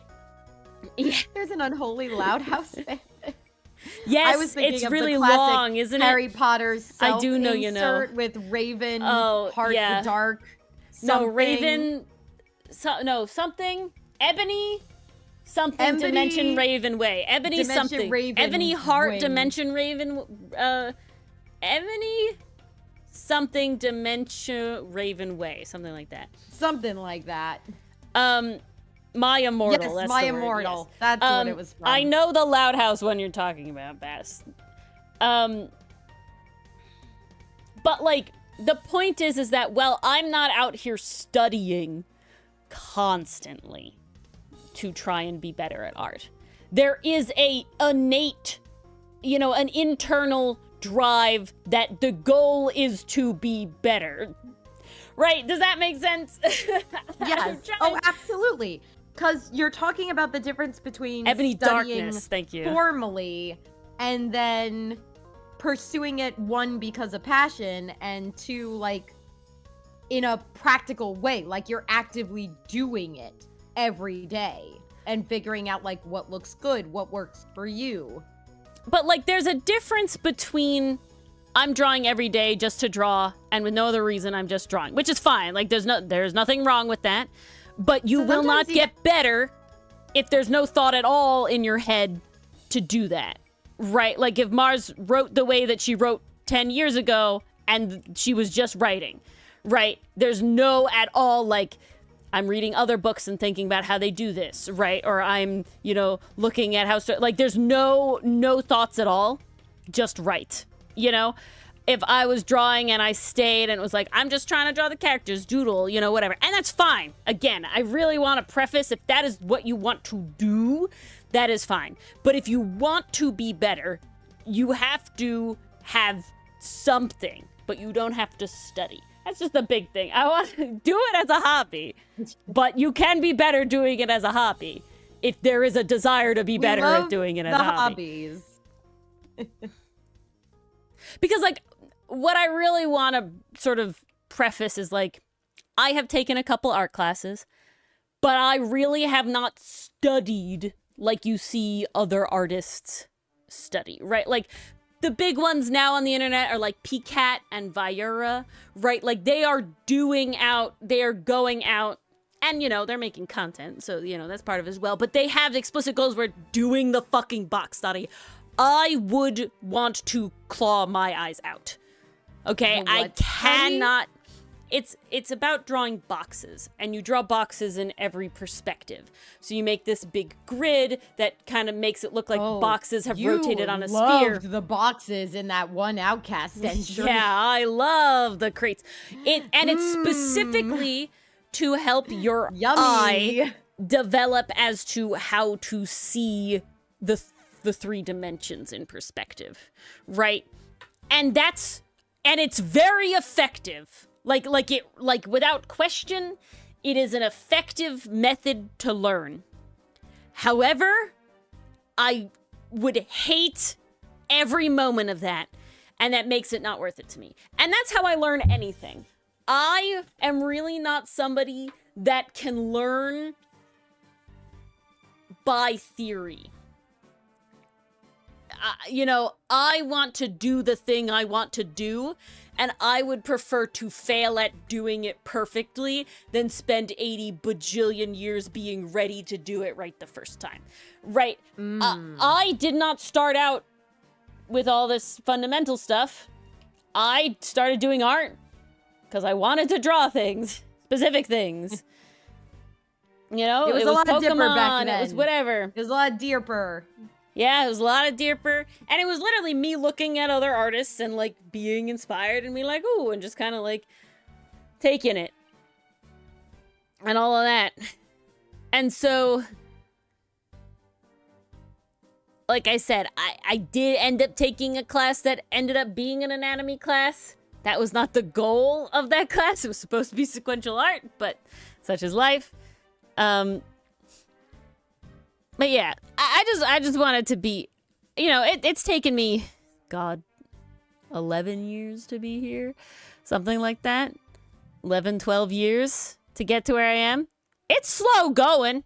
If I spent those 11 years really trying to really get better at art all the time, yeah, I'd probably be a lot better and I'd probably have more focus on a bunch of stuff. But I wanted to do it in the way that made it so that I was having fun the whole time.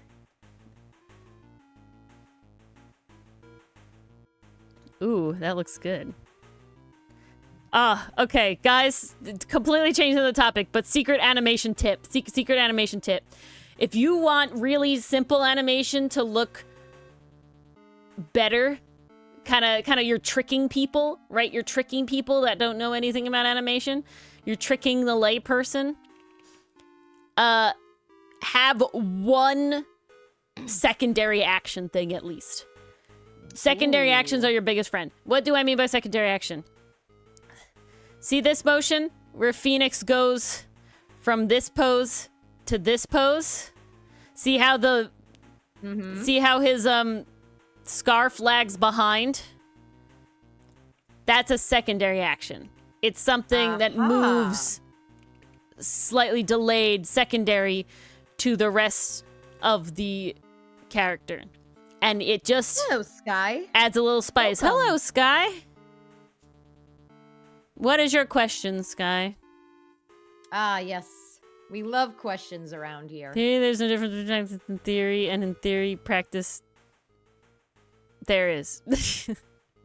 And It's theory really and funny practice you there is. mention Warrior Cats, Allie, because not in terms of writing, funnily enough, but I watched a ton of AMV back in the day, and I would try to emulate the style that those artists drew in, because I was like, these are basically cats with anime hair. No, it's great. It was really funny how we all drew warrior cats back then. That's one of like my favorite posts is like I asked all my friends to draw a dog. You can tell who's the furry or whatever. Yes. And I'm just oh like, my yeah. Gosh, yes. It's exactly like that. I wonder if I still have those drawings. They must be somewhere. Yeah, it was like normal person, Disney, furry were like the options. No, we saw the exact same post. I'm still waiting for your questions, Sky, if you want to ask know it. About that. The way I got into Warrior Cats, it was actually the same person that introduced me to Pokemon. She got me into Warrior Cats. I think she got me the first book for my birthday and made me read it. And I was already a cat lover at the time because I had a kitty. And now I get to read about them in the wild doing cool clan shit. I don't know if anybody recommended it to me or anything. I'm pretty sure I ended up reading the Guardians of Ga'Hoole first. And then it just sort of... That was a good and one. then I read... And that led me into Seekers, which is the bears, but it's by the same collective that does. And that was short at the time. The first book of that and just not getting into it as much. It was definitely darker. I'm gonna be honest. And then I read... And there was, like, not a lot of books out of that at that time. And so that, like, finished... And I was like, oh, they also have the Warrior Cats series. And then I got into that. And then after Firestar, I just kind of stopped, fell off a little bit. And I had learned out the main character and we started getting further away from that. Yeah, I read a lot of Bramble, whatever the fuck, just and the other ones. But and then I like learned. By the time I learned about the dog ones, I was kind of like, all right, I'm kind of done. Oh, yeah, there was a dog one. So I never read the dog ones. Because I'm a dog person. Like, I love cats. I love all animals. But I definitely prefer a dog personally. So I was like, definitely gonna read it. I love cats equally. I would not be, if a cat chose me, I would do it in a heartbeat, you know? But I'm gonna be honest, I'm not out here going to adopt a cat. I don't know. Oh. Like, I've talked about the litter box before. That reminds me. My family might have become part of the cat distribution system again. We have yet another orange cat hanging out around my house. And we're like, uh-oh. Oh, it's looking like Missy might get a sibling. Possibly. We don't know. Yeah, you're going to open the door and the cat's going to walk right in. Misty is the same age that Scurry was when we got Simba. So I would be like, wow, history not just rhyming, it's repeating. Yep. Well, I'd have to rhyming. know if they're a boy or a girl bass. I still don't know. And only my mom has seen this orange kitty because she's the one who's home during Scurry the day. was gray, though, right? Day. Scurry was like a black gray. She definitely got her grayer being in grayer. her older age. Yeah. I can actually put a couple pictures of her in the pet cafe, and I'll let you guys be the judge of that one.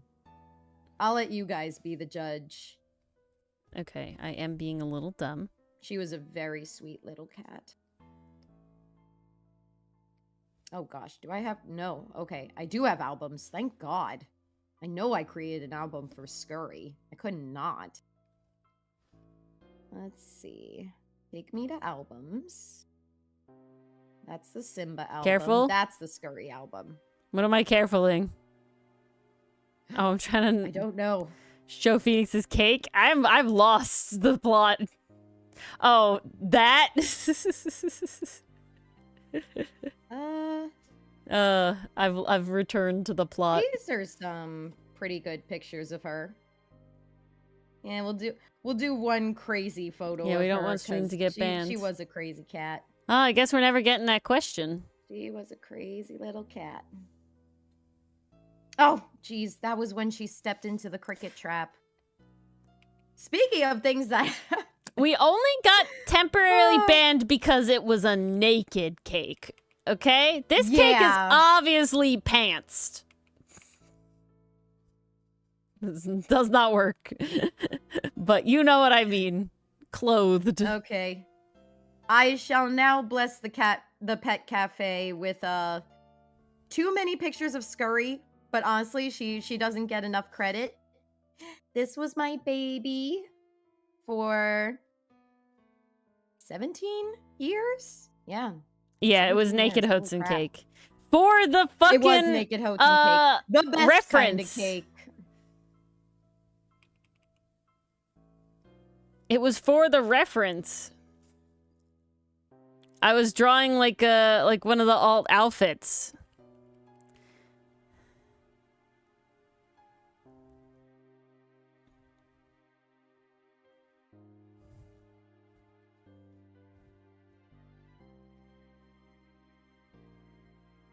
We found her as a... So she started life with us, basically. She was a very small kitten. She was the runt of the litter. So tiny, could have fit in the palm of your hand. So she had a pretty strong beginning because we were taking care of her right from the start. Meanwhile, Simba and Misty, you know, they came into our lives later in their life. So it's a little bit different. Like when you raise a cat from kittenhood, they do have a pretty good odds. Really good odds. Definitely gray, just a pretty dark one, Flair thinks. Okay. That's what I thought. To agree with that. That sounds about right. Compared to Misty. Oh, God, Misty is black. A very black cat. Yeah, to me, Scurry was always a gray, and that's why. So it was like history is rhyming because it would be a black and orange cat versus a dark gray and orange cat. I love these photos of her chasing her tennis ball. Oh, she was such a good cat. So much aura in the second one. Okay, now I gotta look at this one. No, that is how Scurry would wake me up in the morning. That is how she woke me up and let me know she is hungry. She's like, "Hi, human, I am here. I desire food, and you must feed me." God, she looks like a bat.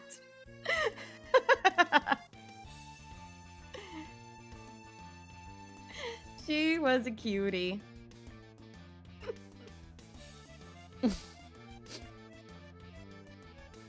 Yeah, definitely a gray compared to Misty.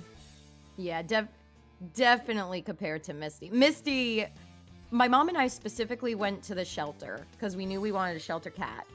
And black cats, very sadly, don't get adopted as often because of superstition. Which is insane. People also believe that black cats have higher health risks. And it's like, that's no... Like, I'm sorry, that's not a good reason.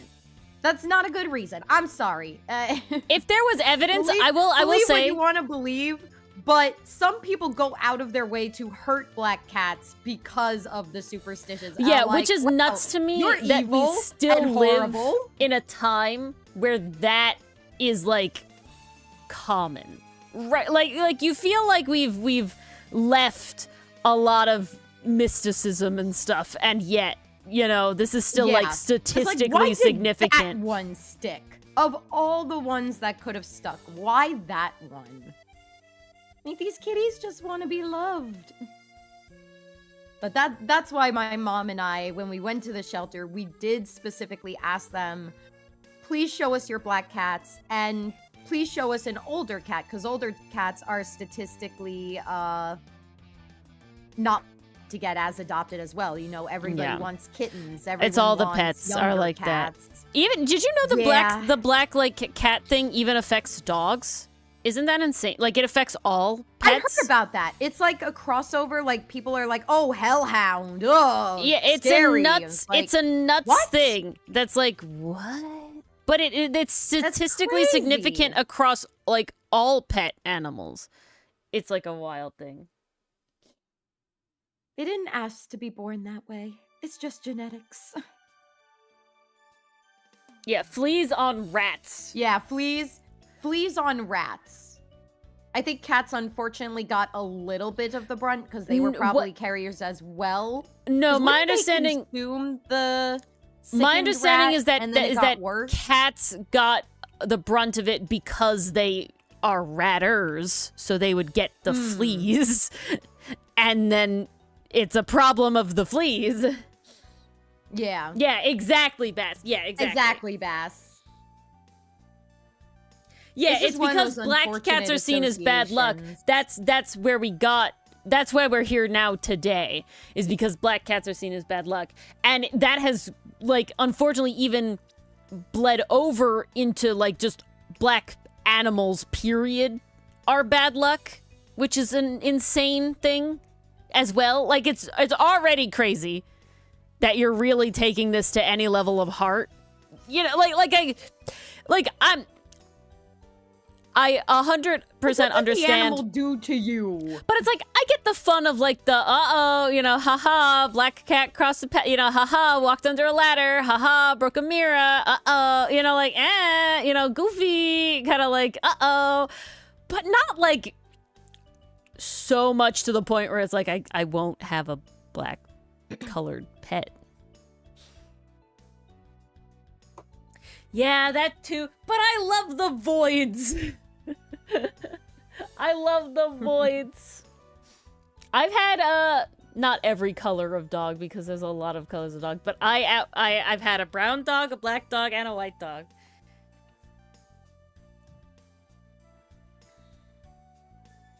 Same brain indeed.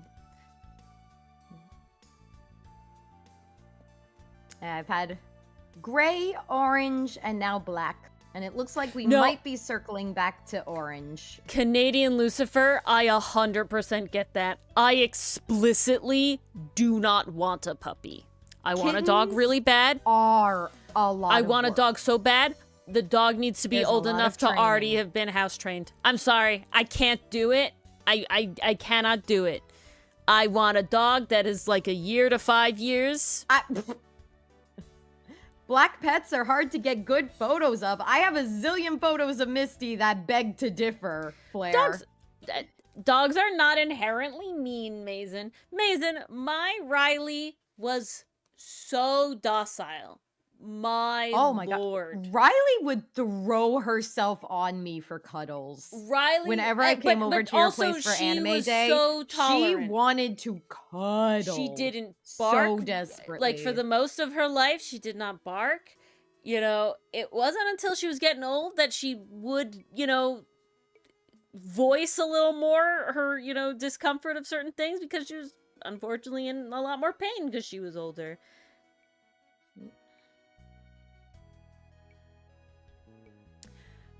I love Samoyed's Bass, but I refuse to do that kind of maintenance on a dog. Yeah, 100%. There's no bad animals, just bad owners. At least when they're domesticated. When you get into tamed and not domesticated, that's a different ball game. But and like, I will say, there are breed like stereotypes that you can definitely see as commonalities, but every dog is its own personality. You know, every cat is its own personality. Like, you can get the like, haha, you know, orange cats are crazy, and they are, you know, a lot of them are, but you will still get a chill orange cat, or like a, you know, whatever, like, you know, it's not an end all be all. Because, like, I watch a lot of dachshund content. I love dachshunds. That was our I've been first getting dog. so much dachshund content on my feed. Love dachshunds. I love the long-haired dachshunds. They're I've gotten so Dylan. cute. Dylan has come around, and we know our next dog will be a long-haired dachshund. Oh. And dachshunds are known to have a lot of personality and you know, do certain things. Obviously, they're bred to dig, you know, so that's like, and tunnel and stuff, so they like to be smushy, but they're also classically considered one of the clingier breeds, you know, that they want to be. Have you seen that one of the dachshund going in the guy's zip up sweater? Yes, I love that one. I love that one. Oh, There's she two. He defeated has another two. one. He had one before that wasn't about zipping it up, just like the fact that she was gonna go in it, and then he did the one about the zipping it up. I showed that one to my mom, and she lost it. She thought it was the cutest thing she'd ever seen.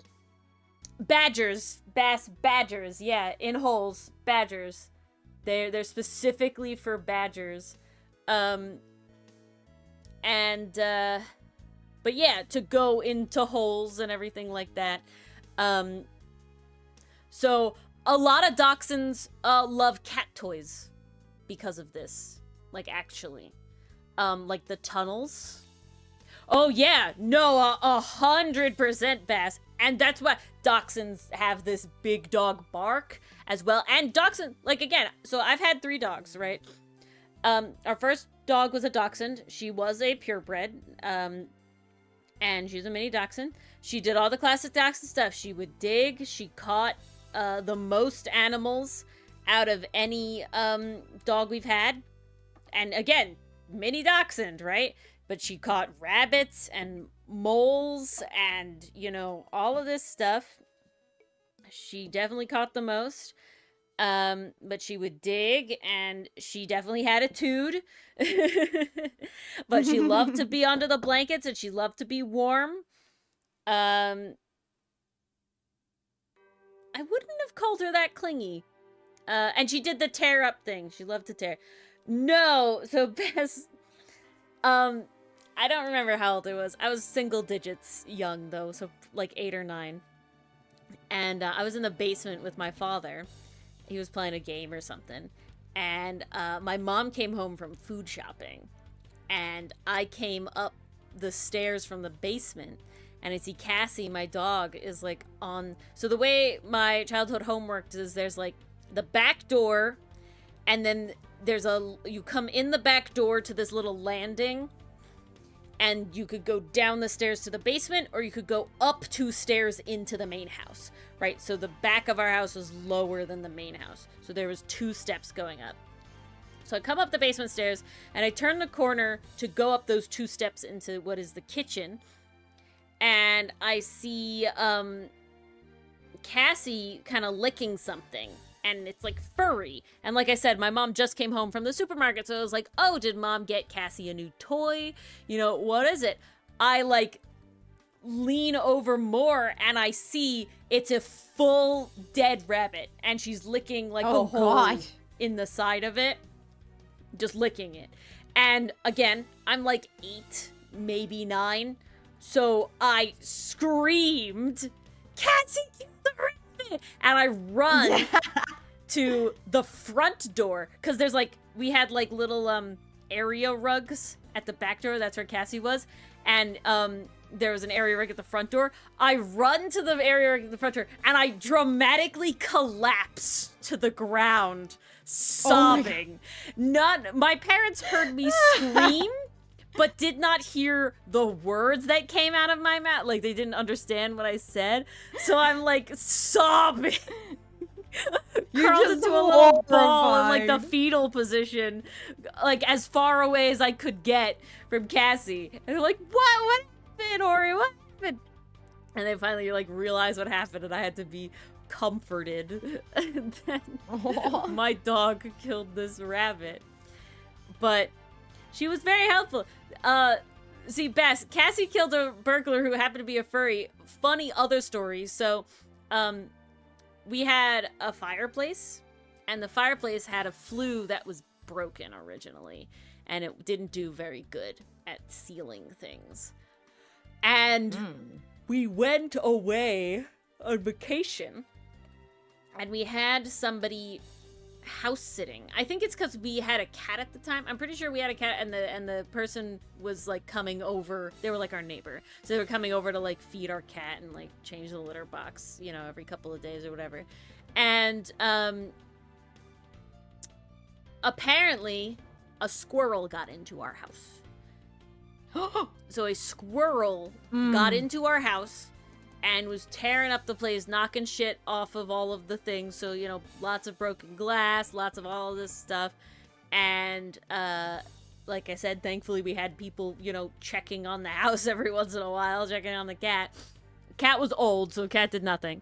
But they caught the squirrel, and they did the, like, drive 10 miles and release it, whatever.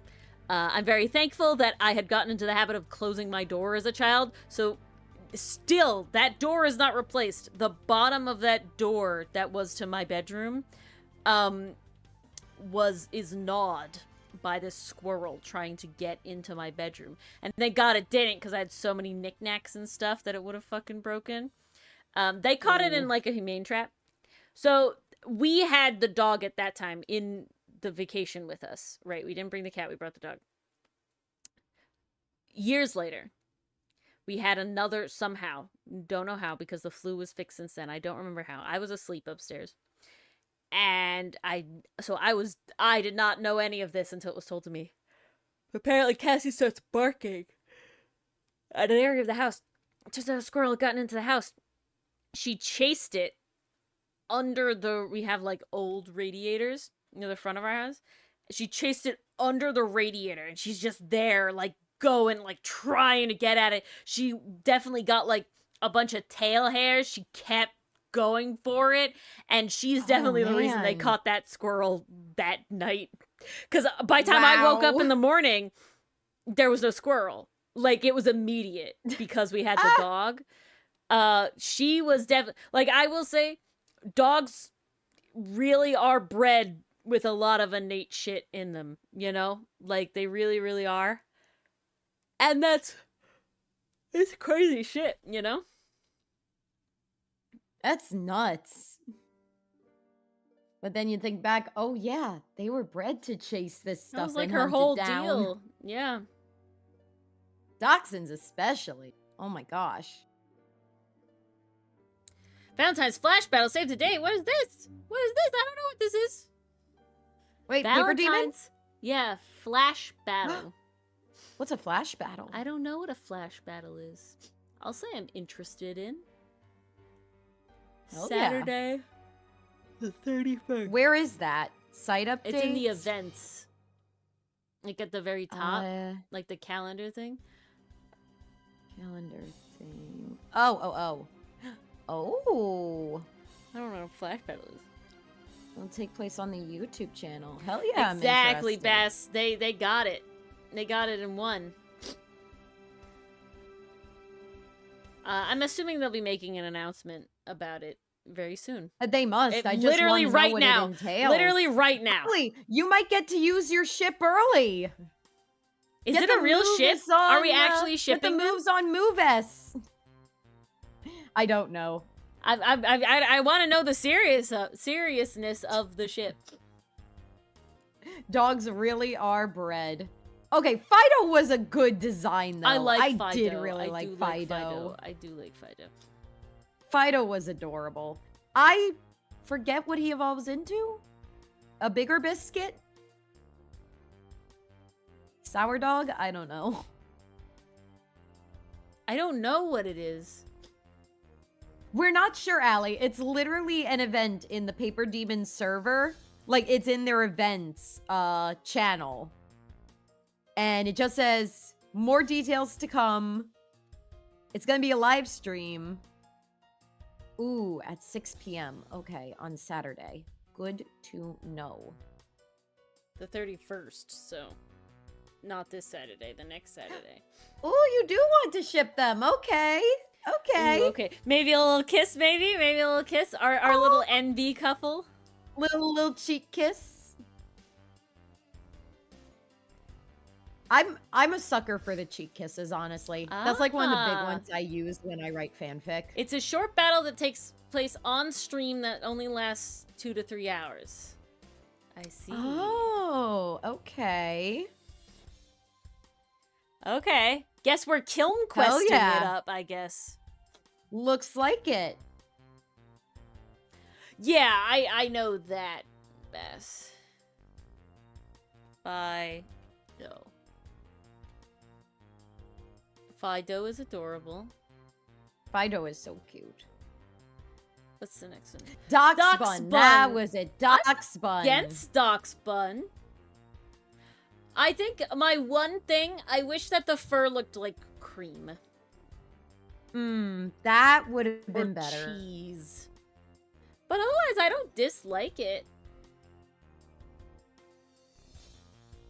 I like the little ears. It's super cute. I'm here for Doxbun. Then I'm thinking of a different one. I'm thinking of a different dog Pokemon that evolves into something. What are you... any further information on that front? I want to say it was an electric dog. Oh, yeah. Yamper? Is that what I'm thinking of? Oh, that's not what I was thinking of. Get on it, Allie! Get that pirate prompt! Yeah. I honestly don't know how to make Rikoriti a pirate, so I might skip that one, honestly. Oh, maybe Yamper I is just the don't one know you're why talking she'd about be on a boat. Yamper's the corgi into Boltund. Yes, Boltund. Yeah. I was thinking of Mainet. Boltund's all right. I prefer the corgi. Mainet Trick. That's who I was thinking you were saying. Thinking of. Oh, no. The original. I remember. The original electric dog. Electric. No. I'm thinking of the new electric dog. Yes, which is Yamper the corgi type thing. Yeah. I like Yamper. Cute corgi. I wanted it to stay a corgi. Just give me bigger corgi. How hard would that have been? It's not bad. It's just... meh. It's not my favorite. You'll see, Allie. You'll see. You shall see. No spoilers here. No spoilers here. So he does a little bit of that, so I gotta do a little bit of that. A little bit of the old razzle dazzle. Yeah. Link 18, huh? I forgot. I need to print out stuff for tomorrow. Interesting, Beth.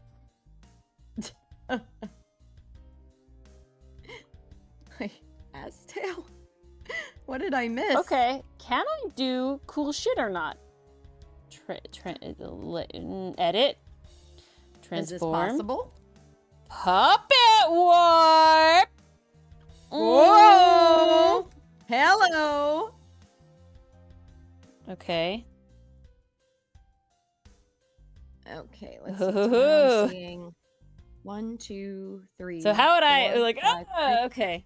7, and then the evening 8, 9. So I'm gonna need 9 copies of this thing. Please have enough printer ink. I am begging. Done.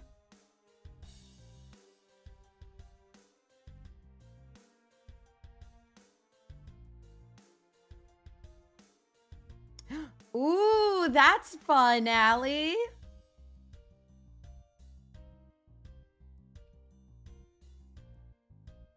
I imagine Moo being super chill about being caught in a fishing rope or net.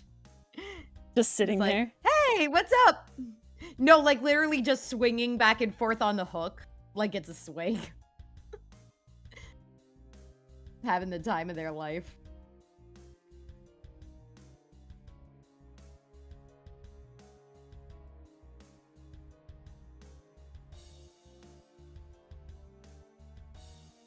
Ooh, make a good sandwich, Bass. I have a cookie waiting for me, and I'm a little hungry. Should I go get it? Why not? What time is it? Yeah, you only got half an hour left. I'm debating. Oh, that was nice. That was nice. That was nice. Ooh. Oh, ho, ho, ho. Okay. Okay, we can puppet warp you now, too. Ooh, nice, nice. Oh.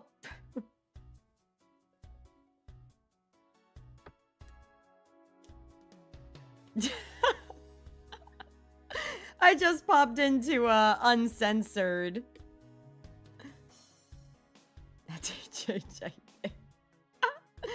Ah, that's good. The Ace Attorney memes are fire. I don't think they ever miss.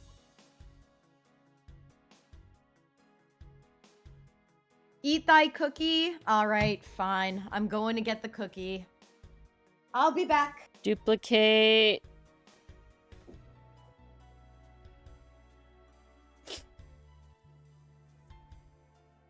Edit. Transform. Puppet warp. I need your ass to stay there.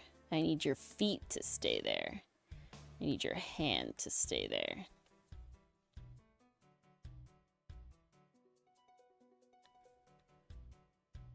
Oh, this is so cool! Damn!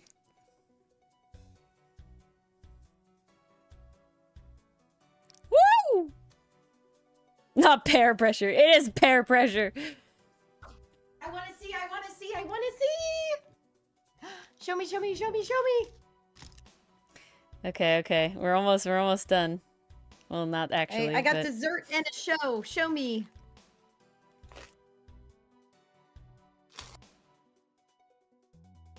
Yeah, that's nice. Oh, Oh. that's a crunchy cookie. Okay, I think I want to split. Ooh. Oh, that's very nice, Ori. Yes, peer pressure for the win. You guys made me consume a chocolate chip cookie at 10:30 at night. You know what? I'm seeing this as fuel to make it through Friday. Because the weekend begins at 8 o'clock on Friday night. I don't make the rules. Split. Link. Good. Yeah, she does say it like a bad thing, doesn't she? It's never a wrong time for a cookie. I agree. Oh, you were practicing the glass. Oh. What is happening? Daddy was drawing art of... Oh, me. I thought you were just practicing glasses. Oh. I just read I'm having trouble with the frames of glasses. I'm like, ooh, glasses practice. That's fun. Oh, wait, it's Mars art. Okay. Woo! Ah, fun practice. That's how it should be. That's how it should be. Had brain thing that I needed to ask all of you. Okay, so current, and I already asked Mars this, but she can say her answer here. I wanted to ask chat because what chat says will dictate whether or not I ask the greater YouTube community. And that is, as you may know, I make Ace Attorney art unrelated to the thumbnails and whatever's in the video, like Ace October or now the Ace Attorney bingo. But these are not related to stream or the videos at all in any case like that. They are just Ace Attorney art. I make the little speed paint voiceovers for them. And I do post them on Ace Tooney Instagram and Ace Tooney TikTok. However, I don't post them actually as shorts on the Ace Tooney YouTube channel. I do it for, of course, the milestone art, because that is specifically related to the channel, as it is a YouTube subscriber milestone. But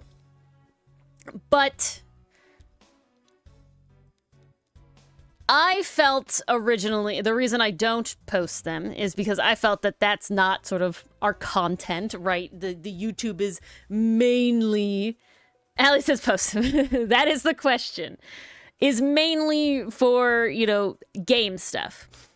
So now you guys being here at all means you're not there only for the game stuff, right? But what's y'all's opinion? Mars says post them. Dylan said don't post them. I feel like post them. Oh, really? Yes, because he feels they're not like the channel, right? But like, because my other thinking is I am gonna post this Animatic though on the Ace Tooney channel, because I don't. Where else would I post? I mean, where else would you put right? it? So Bass is saying seconding post them.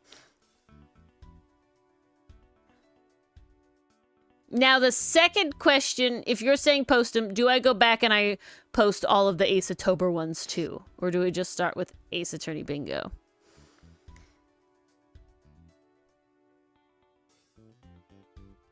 Yeah, I do think most people are likely the same Canadian Lucifer. And I do post, like, them on the YouTube, like, post thing, right? I do post the art there, because that's kind of like a... If you're looking at the community posts of a channel, I feel like you're pretty invested, right?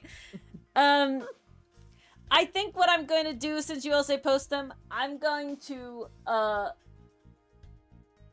make a YouTube post poll.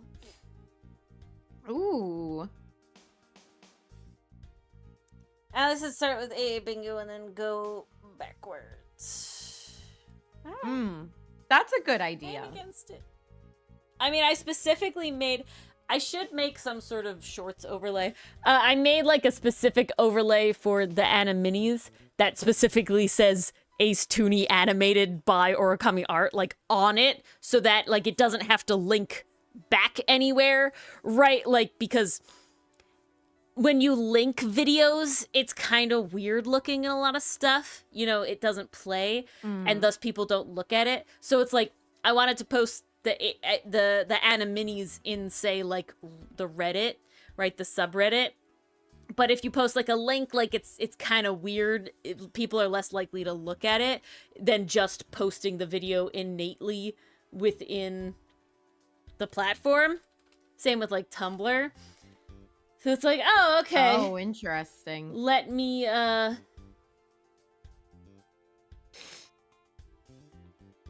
do it to have the little overlay. And I'm very happy with the overlay. All right, a lot of you mostly only use YouTube. That is really the selling point. I'm not gonna lie. That's good to know. That's the selling point. That's actually really good to know.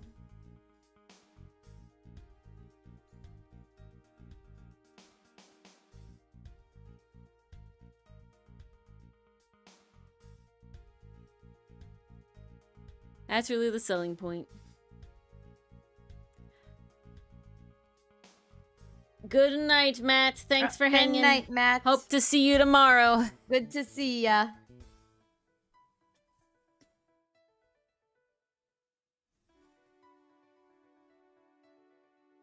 Okay. Well, the first round of masses have spoken. So now I just need the second round. Yep. Oh, speaking of, so starting next week, the videos that are just the entire case in one video will be posting a little bit. Woohoo! So you'll have those up. I'm excited for that. Excite. I'm happy with How the long thumbnails. did the first one end up being? Well, so the first case was always one video. Our first thing was always one video only, and it's just, I might end up making a new thumbnail for it. We'll have to see. Yeah, I'm glad, Allie. It's completely uninterrupted, so you don't, there's no playlist, no ending stuff, nothing. It's just straight through. The Turnabout Sisters is 3.5 hours long. Good God. Turnabout Samurai, you want to guess? 5? Yeah, 5 hours, 20 minutes. Holy shit! 5 hours and 20 minutes. Oh God. Help. 5 1/3 hours. Oh jeez. Yeah, so, I'm a little afraid to Yowza. edit, Turnout Goodbyes together. A little scared. I too am afraid. My computer will have to, I'll have to set my computer up to render it while I'm at fucking work all day, because otherwise I will never get to use my computer.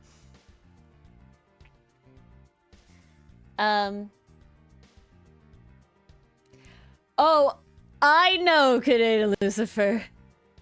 I know. I will say, overall, we don't end up editing that much out, right? Like, I like, most of what we edit out are just silence and, like, water breaks. You know, like, Yeah.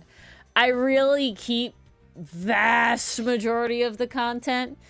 If I edited it harder, they'd probably, I think I could probably get Turnabout Sisters down to like 3 hours, and I could probably get Turnabout Samurai down to like 4:45 or something like that. If I like explicitly edited the way like Markiplier edits stuff, right, where it's just like the interesting things. But I did again, I started doing the edited videos That would cut it for down me quite a bit. and no one else. You guys liking them is just an added benefit. I do them for fun. That's why I randomly will end up pausing and be like, well, I guess I gotta fucking draw Phoenix and Doug almost smooching. It needed to happen, apparently. Had to happen. It couldn't not happen.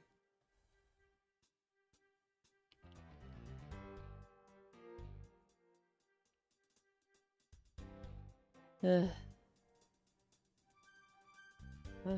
The struggle. I'm glad I didn't draw Mad on Guard for the bingo prompt I did most recently. I draw a lot of Mad on Guard. That is surprising. Yeah. He's like the quintessential villain in my head. Oh, kiss is a treat. Oh, smooch? A little smooch? Who's getting smooched? Oh wait, your characters are smooching, I think. Oh no, I'm not seeing anything. I think Allie's talking about the Feeny Doug. I can't get over. Damn, I got so excited. Yeah, I was ready. Allie, I was ready for the you? smooch. How dare you? I can't get over everyone being like, I thought it was Doug, but now I see it, but it's obviously Edgeworth. I thought it was Doug Solo for a minute, and it's like, cause it is. It is Doug Solo. I'm sorry, I'm too Rightworth pilled. Well, it's really funny because like I saw Edgeworth. I gotta draw them side by side. I do think I explicitly do draw them differently. Something got but caught I in the do filter. understand how I to. can't release it anymore, Canadian Lucifer. I'm not a mod. I can't release your comment. What got caught in the filter? It's okay. It's okay, Allie. We'll Apparently, get to Switch Canadian eventually. Lucifer's comment about kissing. Oh. Okay. Let's go look about the comment about I kissing. can't even see what got caught. I'm not a mod. Yeah, Mars is dead. Ugh. Yeah. Mod Gonna be Mars weird, is ain't dead. it? Comment Mars is alive and well, but Mod Mars is dead. Okay, hold on. We're getting to it. Stop. What is happening? Stop. Oh, Allie's comment was caught? I would like to switch accounts, please.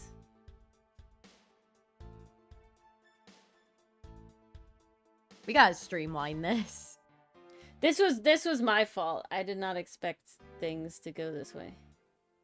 I think Canadian Lucifer might have released the comment, if I am okay. interpreting chat correctly.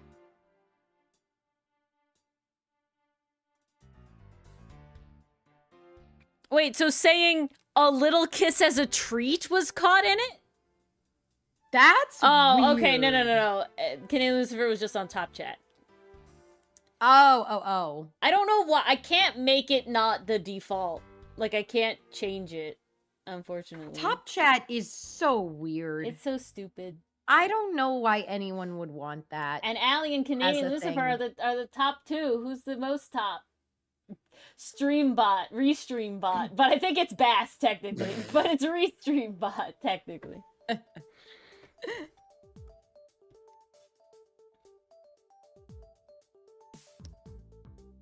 Okay. That's what happened. We've sorted it out. On YouTube does not want a little kiss as a treat. Mars, on Ace Attorney night, when we have a lot of people, I do indeed have 3 fucking iterations of chat open, ready just in case. Well, I know you talked about that last week. Yes. Because you had to be on it. Just in case. YouTube is homophobic, confirmed. Oh, yeah. 100%. How sad. How the mighty have fallen. What happened? Your thing goes away that know. fast? Okay, that's why. Aha. So you're normal. You should be not normal.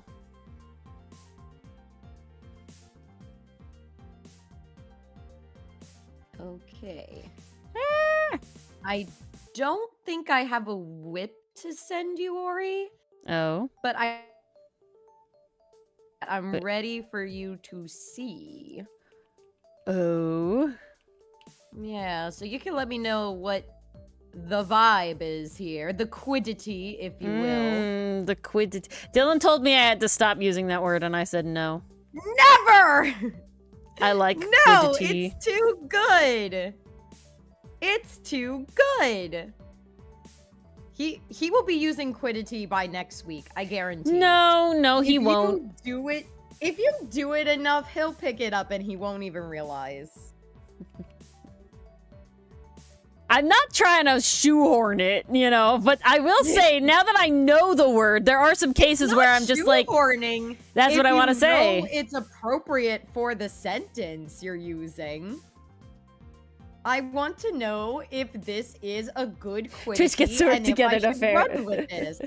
Hey. Canadian Lucifer, you're still number 2 after Twitch is working together. Like, I'm just saying.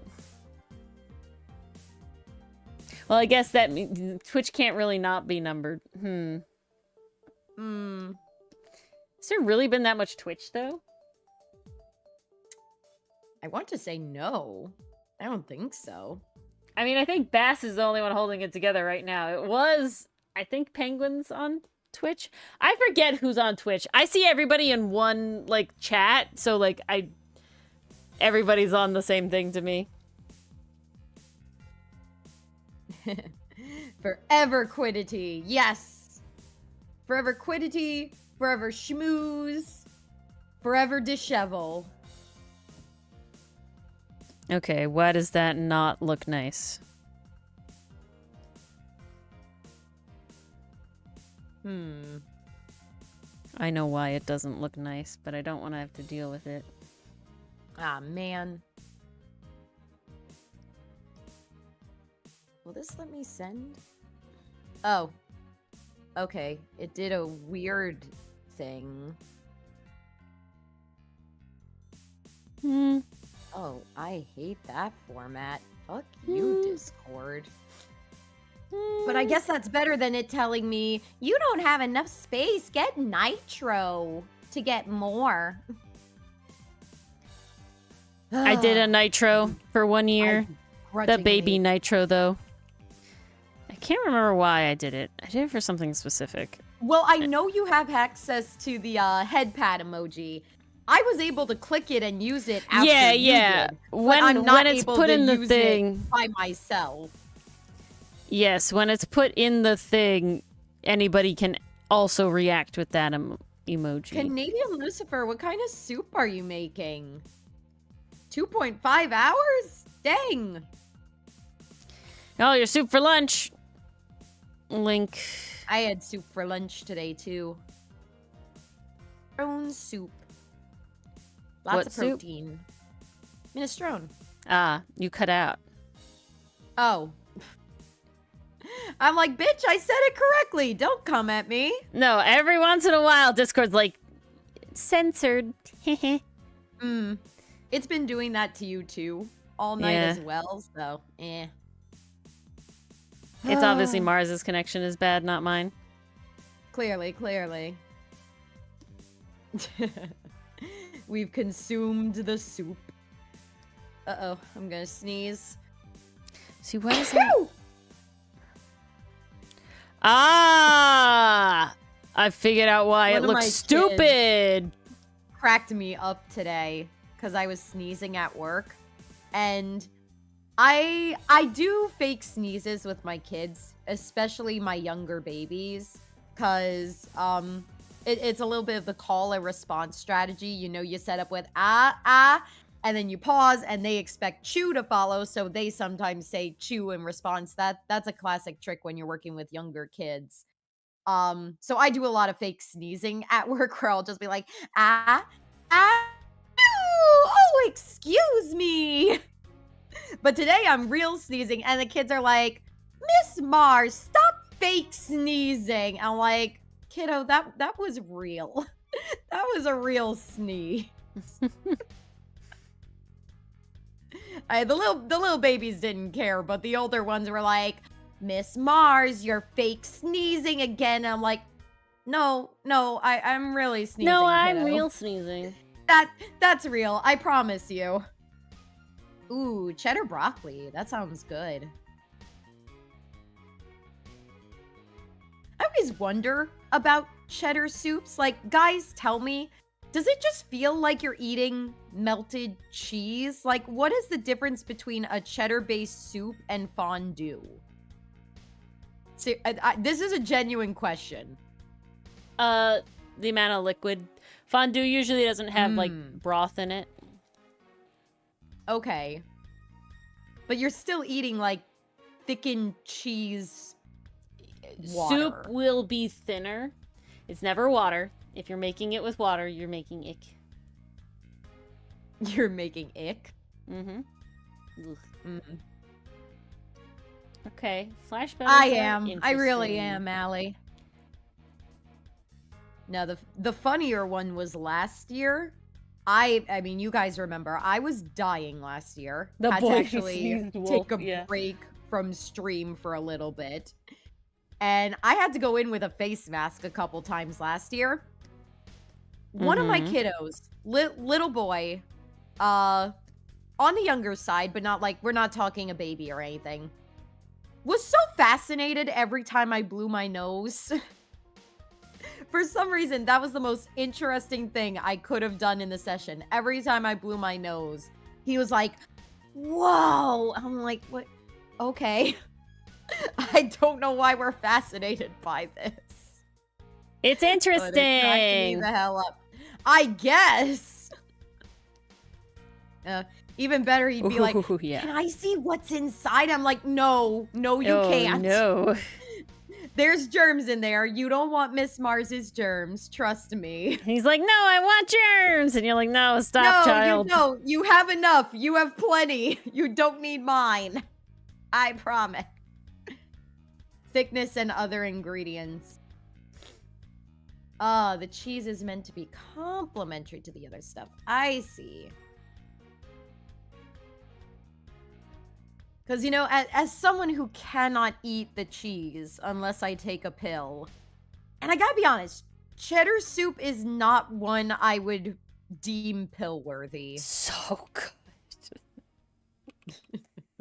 Clearly Ori disagrees. I can disagree. Ugh. I don't know. Dylan and I also will go to fondue. I would not spend a pill on just for the cheese. I would spend a pill on ice cream. I'd spend a pill on pastries, and I would spend a pill on a cannoli. I'll spend your. I will buy you a pill for fondue, Mars. I'm not joking. Have you ever been to like a melting pot or something? Yeah, I've done, but I always stick to chocolate. I never do the cheese. All right, I guess I know what we're doing. Dylan thinks you're blasphemous. I bet. I haven't asked him, but I would bet. Mars, we've been to the melting pot, Dylan and I, a couple times. We do like it, and you know, the first time he ever went, I made sure that we did like the whole course, right? So you get the cheese, you get the like. Basically, it's hot pot, and then you get the dessert. Lovely, great stuff. Dylan loves the cheese one so much. Every other time we've been back, we've only gotten cheese and dessert. Really? Mm-hmm. No middle one. Just cheese and dessert. What kind of cheese they be using? They got a bunch of different ones. Cheddar's a main one, but they got a bunch of different ones. I think one has Gruyere. Oh, I'm so hungry thinking about this.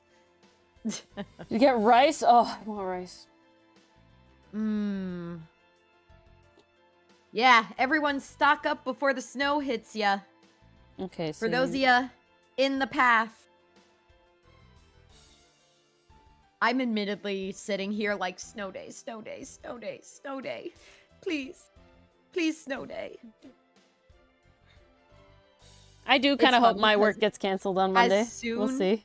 As soon as we learned about it at work, everyone was like, yeah, I'm treating this weekend with the mentality that it's going to be a 3-day weekend. Everyone at work was saying that. It was hilarious. I would not do that. I don't know if I'd do that just yet. To me, that's the quickest way for it to not... with caution. No, literally. Like... Once the universe knows you want it, it doesn't give it to you. For me, this is science. For me, the only way you'll get it is if you go to bed normal time, if not early, and fucking like be so ready for work tomorrow. Then you'll get snow day. Oh boy, howdy, universe! I sure am looking forward to going to work. I actually really want to go to work tomorrow. I'm ready to get in my car at 6 a.m. and drive. I got my full tank of gas, you know? The one time my job had a snow day. No, I don't want to play Silk Song all day. Not at all. I was completely like oblivious. I don't want to catch up on anime and do a binge day. Allie, I had a horrible power outage experience in college. Not because it was actually horrible, but just because I've been privileged. As a child, I always wanted power outages. And the reason is because my childhood home was on the grid. Good night, Mason, with the fire department. So we never had very long power outages because we would always have to be put up very quickly because we're with the fire department. And on top of that, my father is a fairly big camping buff kind of guy. So he likes doodads and gizmos and stuff for camping. So he always has multiple different easy quick stoves. Like I said, we have a fireplace, you know, and lots of wood and all this sort of stuff. So we were never really without just lights, right? And he had lanterns and stuff. So we were always really well prepared. So I always wanted power outages because I thought the camping stuff was so cool, right? I didn't want to have to go camping. I liked having the at my house camping, right? Like, I didn't want to have to go sleep outside. I wanted to sleep in my nice warm bed with my dog. And had a great time. So power outages were never like a concern for me. You know, I never really had an issue. Like I said, I would wish for them. Even when we had a big superstorm Sandy, which knocked out the power for basically everybody for like 1 to 2 weeks, we spent less than 8 hours without power and 6 of them were overnight. So again, because we're on the grid with the fire department, so we get emergency treatment. Mars didn't have power for like 10 days or something. In winter, it was cold. It was Halloween time. It was very cold. But so we survived. But so I went to college and our dorm was new. And so we had like a power outage moment, and it was in the morning. So I like wake up and I go to turn the light on and it's like the light doesn't work. And it's like, oh, okay, power outage. I was having no concerns about this until I realized I don't have a fucking propane gas burner to use to make stuff with. Everything requires electricity. Your stove and oven's electric. At least here my stove is gas. So like, God forbid, like I still do have a stove, but like obviously no microwave, no, you know, anything. Knickknacks. And so I was just like, hello, knickknacks. Yeah, it probably is knickknacks. I'm literally across the street from the fire station. So literally, yeah, if the power goes out, it's immediate because that fire station cannot be without power for very long. Like, they don't want you to have to run generators and shit for emergency services. You know, you're probably also, if you ever live near like a hospital, you know, a police station, it's usually fire departments and hospitals back up and running. Because those are like, we need emergency services very fast. We can't not have them. Yeah. Priority indeed. But where are you coming from, knickknacks? Just popping in? Yes. I'm always curious how people find us. Because we're getting found a lot more recently, and I'm so curious. Especially now that we've brought out, like, we have a lot of avenues for people to find us. I feel very cool. So, I'm going to talk about this now because this is the topic we're on for the last 5 minutes. Let's do it. But, you know, they talk about, like, when you become, like, a content creator and everything, it's like, always you want to network. You know, you want to network and do whatever. And it's like, for me... I feel like we've been doing that naturally. Yes. And I think that's the best way to do it, to be honest. I think that's the best way to do it. Just showed up in the suggested All page. right. Happy to have you. Are you an Ace Attorney fan by chance? Or just an art enjoyer? Or a yap listener? That's our main audiences. A Yap consumer certainly would be appropriate. Okay. Phoenix, this is not what your hand is doing. Amazing. Power is bricked for like 17 hours. Making calls so bad. Oh, geez. Oh, my goodness. People died? Oh. They did a little. That's insane. That reminds me of like what was happening in Texas. Yeah, wasn't that just last year too? Or was it the year before? I thought it was 2024. I'm pretty sure it's 2024. I mean, I'm pretty sure it happened again in 2025 because they didn't fucking fix it. But wouldn't be surprising. I have family in Texas. That was the Isle of Yap. Done. The soup is done. Right, I'm pretty sure it was 2024. Like, I do think it was like everyone's like it's gonna happen again because like they didn't fucking fix it. You know, like they didn't fix it. It was like unfortunately inevitable. But yep. A general art enjoyer. Well, we're happy to have you, Knickknacks. Yeah, happy to have you, Knickknacks. For about more minutes. Yeah, well. Such is life. We make the most of those 3 minutes. We do. I gotta finish this animatic so I can do the constellation stuff. That's my next thing, guys. Yes! Now that we have some music chosen. Ooh, Well, technically, we write up haven't chosen it yet. Because I want the stuff for first. I want to have the references first, because I feel like that's very important to the vibe. I feel like it'll definitely help get the vibe down. I don't know if I feel like I'm moving fast on this or not. I can't tell. Honestly, I will say this is one of the most movement sections of the entire thing. I would say this and that earlier part where Phoenix is in the bed at the computer, I would say those are like the two most movement heavy sections.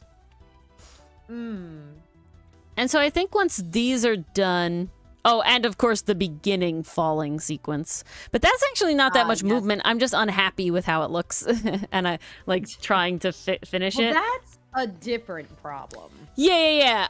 That is a different problem. I like how it moves, but when I was trying to put clothes on him, it was like, I don't know, it lost something and I was not happy with it.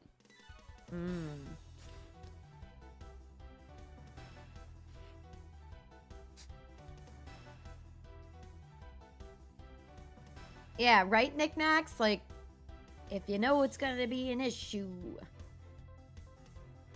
Especially if it's been proven to be an issue. Yeah, no. It's one of those things where it's definitely like, I get why it happened the first time. You know, like, sucks that it happened the first time, climate, you know, change and all that. But when it happens the first time, we need to fucking fix it now. That is the appropriate We can't do like, response. it'll never happen again. Yeah, no, make sure that it never happens again. It's gonna happen again. It's gonna happen again. Okay. Link this one. So you move like this. So your scarf does one of these.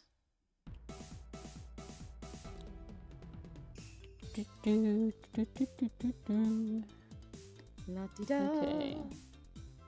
All right. Who are we gonna raid? Ooh, let's see. I don't know who we're gonna raid today. Sadly, we can't raid on YouTube. I wish you had the option to raid. The, like, redirect thing is not the same as a raid. It's just not it. So, it's very annoying. Hold on, I want to finish this one Phoenix. Go a little longer here. Let's see. Do any of you guys in chat know of some creators that might be around that we could Well, raid? I think we're gonna go... If Mother of Carp is streaming today, but I don't think they stream on Thursdays. I think Mother of Carp is our Tuesday person. Yes, Raid in Spirit. Yeah. Raid in Spirit. Ooh, I have a better way I'm gonna ask the YouTube question. Okay. I need to actually go to Raid in Spirit. That'd be nice. But let's do our little ending thing. Thank you all for coming. On YouTube, what you can do to help Raid is like the stream. We really appreciate it. Comment in the YouTube stream. Comment Raid. Yeah, put it in fan art. Put it in fan art. Put it in fan art. That's where it belongs. If it's of Mars, put it in fan art. That's where it lives. Okay, following. Anybody I'm following going? Oh, ooh, Jellywire's still going. Okay, we're gonna raid Jellywire. We're gonna raid Jellywire, okay? We're gonna raid Jellywire. Okay. We're ready? I'm very excited to raid Jellywire. Hold on. Okay. All right. And we're gonna stay in chat for a minute. All right. We're starting to raid. Oh my god, I'm so excited. I love them. They're they, them pronouns. Very specific. All right. They have a really cool stream. They have really cool stuff. All right. Everybody on Twitch, get ready to raid. And we're going over. See you tomorrow.